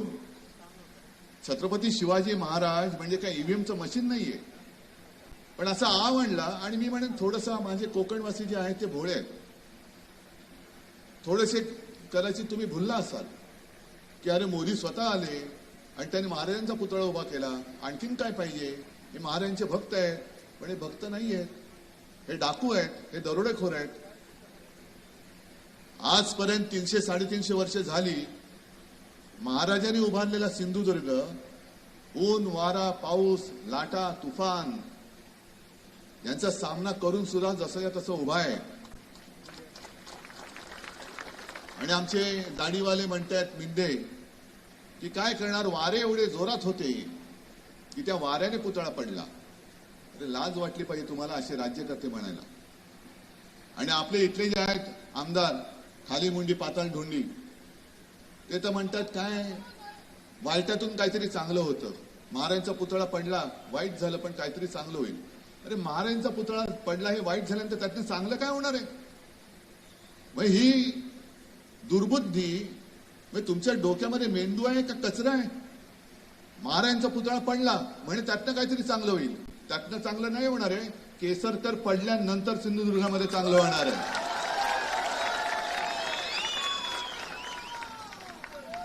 पुतळा पडल्यानंतर वाईटातून चांगलं होईल म्हणताय. लाज लज्जा शरम सगळं काही ओरबडून घ्यायचं आणि अदानीच्या चरणी वाहून टाकायचं. एक तर आपल्या हक्काची मुंबई ही तर अदानीच्या घशात घालतातच आहे. पण मी ठरवलंच आहे सरकार येणार म्हणजे येणारच. आणि सरकार आणल्यानंतर मी अदानीच्या घशात घातलेली मुंबई काढून घेणार परत. आणि माझ्या गिरणी कामगारांना तिथे परवडणाऱ्या किमतीमध्ये मी घर देईन. गिरणी कामगार पसरलाय नुसता, कोणी त्याला वाली नाहीये. आणि या अदानीचे दलाल सब कुछ अदानी सबका मालिक. अरे साईबाबा काय सांगत होते, सबका मालिक एक है आणि तुम्ही म्हणता सबका मालिक अदानी आहे. सबका मालिक अदानी आहे. हे माझ्या कोकणाचं अदानीकरण मी होऊ देणार नाही, अजिबात होऊ देणार नाही. विषय सगळीकडे जातोय सारखेच आहेत. प्रत्येक विभागाची वेगवेगळी शेती आहे. कुठे भात पीक आहे, कुठे डाळ आहे, कुठे सोयाबीन आहे, कुठे कापूस आहे. सगळे शेतकरी हे आज त्रस्त झालेले. आणि आता यांना पाना फुटलाय निवडणुकीच्या तोंडावर. आम्ही शेतकऱ्यांना कर्जमुक्त करू. अहो मी करून दाखवलं आणि सरकार पाडलं नसतं तर मी परत करून दाखवलं असतं. आणि सरकार आल्यानंतर मी परत करून दाखवणार आहे. आम्ही भाव सुद्धा प्रत्येक पिकाला, मग तो काजू असेल किंवा काही असेल, त्याला आपलं सरकार आल्यानंतर आम्ही दिल्याशिवाय राहणार नाही, हे सुद्धा वचन मी तुम्हाला द्यायला लावलेलं आहे. पण आता यांनी ज्या काही योजना आणलेल्या आहेत, माता भगिनींना आत्ता कळलंय ना, लोकसभेत फटके पडले. अरे इथला फटका तुम्ही द्यायला पाहिजे होता, नको तो माणूस डोक्यावर का घेतला हेच मला कळलं नाही. का घेतला? अरे ते दिवस आठवा ना, कशी गुंडगर्दी होती.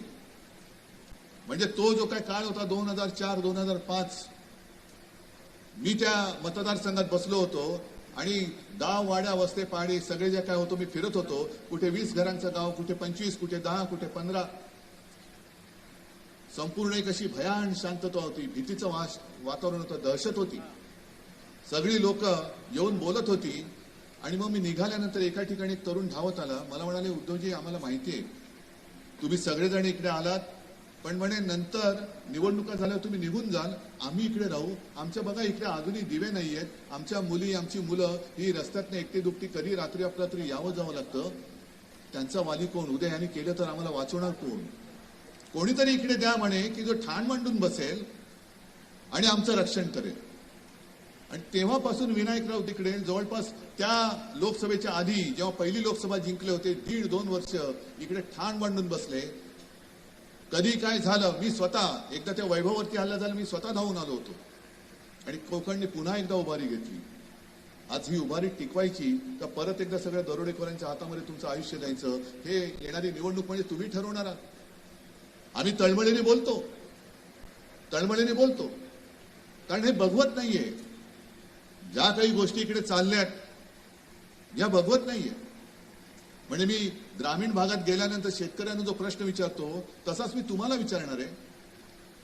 आणि शक्यतो तुम्ही नाकारून दाखवा. याने उघड उघड धारावीच्या माध्यमातून मुंबई अदानीच्या घशात घातले. जवळपास 1000 एकर मुंबई ही अडाणीच्या घशात घातली. मग उद्या तुमच्या काजू बागा असतील, आंब्याच्या बागा असतील, भात शेती असेल, काही असेल, जसं हे टिमलोना घेऊन तिकडे गोलकोर्स करायला गेले होते तसंच तुमच्या सातबाऱ्यावरती अदानीचं नाव लिहिणार नाहीत. कशावरून? कोणाकडे दाद मागणार तुम्ही? चंद्रचूडांकडे? चंद्रचूड तर गेले आता. न्याय मागणार कोणाकडे? आणि हे भूत उभं राहतंय. हे भूत आत्ताच नाही जर का गाडलं तर मला नाही वाटत परत कोणी आपल्याला वाचवायला एवढ्यामध्ये उभं राहू शकेल. कारण तुम्ही आणि आम्ही आपण मिळूनच एकमेकाला धीर देऊन आपलं कोकण वाचवायला पाहिजे. हा महाराष्ट्र सगळा त्या गुजरातच्या चरणी वाहून टाकतायत. उद्या महाराष्ट्राचा कारभार सुद्धा आज तर चाललाच आहे, उद्या मंत्रालय पण गुजरातला नेतील. या सगळ्या ज्या काही गोष्टी आहेत त्या आत्ताच आपल्याला थांबवायला पाहिजे. बाकी वचननामा तर मी खिशात घेऊन फिरतोच आहे, सगळ्यांना दाखवतोच आहे, तुम्हाला पण देतोय. आणि तुम्हाला वाटतं ना एवढा वचननामा बस आणि एवढ्यावरती आम्ही तुम्हाला मत द्यायचं, पण त्याच्या मागे मी तो एक क्यूआर कोड दिलेला आहे. मोबाईलमध्ये स्कॅन केला तर तुम्हाला सविस्तर वचननामा येईल. मग त्याच्यामध्ये विनायकजी तुम्ही जे सांगत होतात की 5 जीवनावश्यक वस्तूंचे भाव शेतकऱ्याचं नुकसान होऊ न देता, शेतकऱ्याचं नुकसान होणार नाही, ते 5 जीवनावश्यक वस्तूंचे भाव स्थिर ठेवणार. जसं मुलींना मोफत शिक्षण आहे तसं मुलांना सुद्धा मोफत शिक्षण देणार. हे करणार मी. अनेकदा ट्रीटमेंट घ्यायला गेल्यानंतर खिशात पैसे नसतात, मग जोपर्यंत पैसे भरले जात नाहीत तोपर्यंत ट्रीटमेंट उपचार सुरू होत नाहीत. मग काय करायचं तर 25 लाखापर्यंत कॅशलेस मेडिकल सेवा हे सुद्धा आपली सरकार देणार आहे. महिलांना तर 1,500 ते 3,000 आपण करणारच आहोत, पण महिलांसाठी खास करून स्वतंत्र पोलीस स्टेशन जिकडे अधिकारी पण आणि महिला पण पोलीस असतील अशी पोलीस स्टेशन आपण राज्यभर उभारणार आहोत. बऱ्याच गोष्टी करणार आहोत, पण हे करणं केवळ आणि केवळ करून घेणं हे तुमच्या हातामध्ये. आज यांनी ज्या काही घोषणा केल्यात महिलांना 1,500 रुपये, अहो मोदीजी तुम्ही 15 लाख देणार होता ना, आणि 1,500 का देताय? आता यांच्या सगळ्या योजना यांची सगळी तोंड उघडायला लागली. आजपर्यंत भाव फक्त गद्दारांनाच होता, तुम्हाला आम्हाला नव्हता. पण आता एकदा निवडणुकीत लोकसभेत फटका दिल्यानंतर त्याच्यानंतर लाडकी बहीण यांना आठवली, त्याच्यानंतर शेतकऱ्यांचं कर्ज माफ करायला पाहिजे ते त्यांना आठवलं, त्याच्यानंतर आणखीन ज्या काही यांचा जुमलानामा आहे तो त्यांना आठवायला लागलेला आहे. पण मी जेव्हा मुख्यमंत्री होतो तेव्हा मी निवडणुकीची वाट नव्हती बघितली. निवडणूक झाल्याबरोबर पहिला माझा जो निर्णय होता तो रायगडाला निधी देणं आणि शेतकऱ्याला कर्ज मुक्त करणं हा माझा एक पहिला निर्णय होता. आणि म्हणूनच ही गुंडगिरी पुंडगिरी, मी आता अजून 2 सभा आहेत तिकडे आणखीन बोलणारच आहे. मध्ये कोणीतरी मला आव्हान दिलं, हेलिकॉप्टरने येऊ नका, रस्त्याने या. हो रस्त्यानेच येतो, रस्त्यानेच जातो, पण पुतळा पडल्यानंतर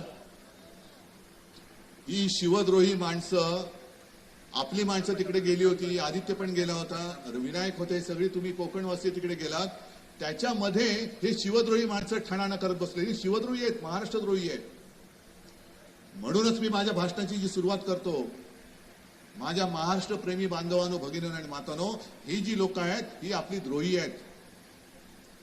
म्हणजे आमच्यावरती तुम्ही आरोप जरूर करा, ते राजकारण आहे, पण तुमची काळी कृत्य जी आहेत ती आजपर्यंत खूप झाली. दुर्दैवाने चुकून गेल्या वेळेला कसं बस यांचं घोडं गंगेत नाहलं, पण आता ही चूक होऊ देऊ नका. आता मला इथपासून म्हणजे तळ कोकणापासून थेट राजापूर रत्नागिरी तिथपर्यंत जोपर्यंत सगळं कोकण आहे तसं कोकण, इथून मुंबईपर्यंत कोकणच आहे. सगळीकडे आपला भगवा डौलाने फडकला पाहिजे. आणि मी धन्यवाद देतोय काँग्रेसला पण आणि राष्ट्रवादीला पण की तुम्ही सगळेजण आघाडीचा धर्म पाळता आहात.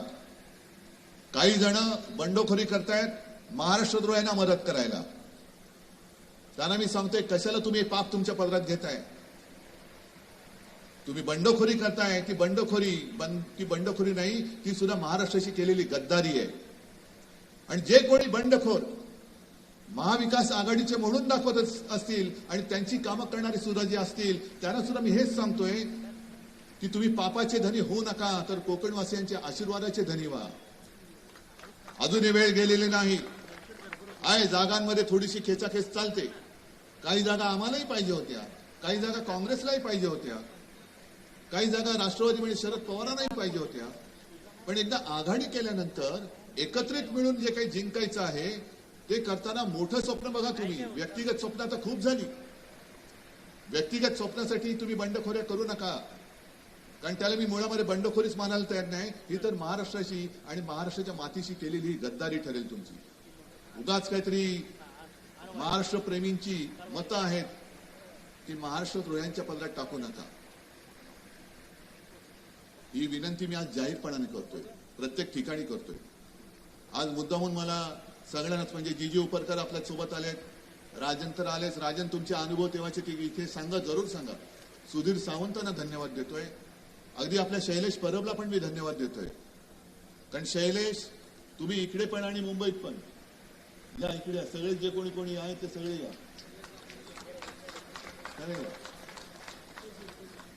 रुपेश वगैरे सगळे या, सगळे या. बघा हे सगळे यातल्या आता राजन काय आणि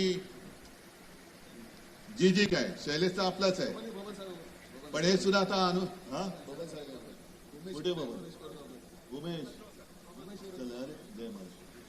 आता यातले काही जण जसं आपण म्हणतो ना परदेशी जाऊन शिकून आलेत, तसे इतर पक्षात जाऊन शिकून आलेले आहेत. आणि राजन तुम्ही तुमचा अनुभव, आता सभेला वेळ कमी आहे, एकदा सांगायचा की शिवसेनेत जे काही तुम्हाला प्रेम मिळत होतं आणि आता मिळते हे तिकडे मिळालं होतं का? एका प्रश्नाचं उत्तर द्या, बाकी काही दिलं नाही तरी चालेल. आणि आता एक चांगली सुरुवात परत होते. जर तुम्ही लोकसभेच्या वेळेला आला असतात तर लोकसभा सुद्धा आपण आपला भगवा इकडे फडकवला असता. ठीक आहे, थोडासा उशीर झालाय, देर है लेकिन अंधेर नाहीये. आणि आता अंधेर तर होऊच शकत नाही, कारण हातामध्ये मशाल आहे. आता ही मशाल अशीच धगधगत ठेवा. राजन केलीना प्रचंड प्रचंड आणि अति प्रचंड बहुमताने मताधिक्याने निवडून आणा आणि तुमचं आयुष्य, तुमच्या मुलाबाळांचं आयुष्य हे सुखी, समाधानी आणि आनंदित ठेवा, एवढीच विनंती करतो. जय हिंद, जय महाराष्ट्र.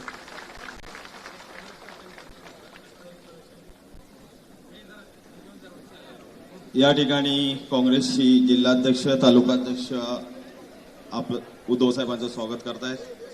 तसंच या ठिकाणी शिवसेनेमध्ये काही वेंगुर्ल्यातले पदाधिकारी प्रवेश करतायत. तसेच निशू तोरसकर यांच्या उपस्थितीमध्ये सुद्धा यांच्या नेतृत्वाखाली इथे या ठिकाणी शिवसेनेमध्ये काही कार्यकर्ते प्रवेश करतायत. त्या सर्व कार्यकर्त्यांचं शिवसेना परिवारामध्ये स्वागत करतोय.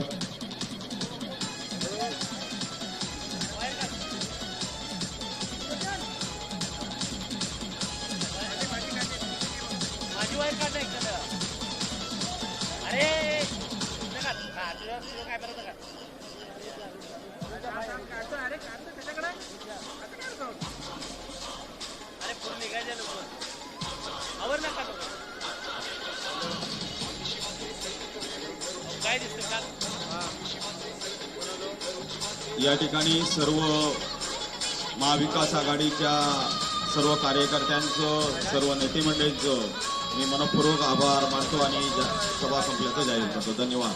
जय हिंद, जय महाराष्ट्र.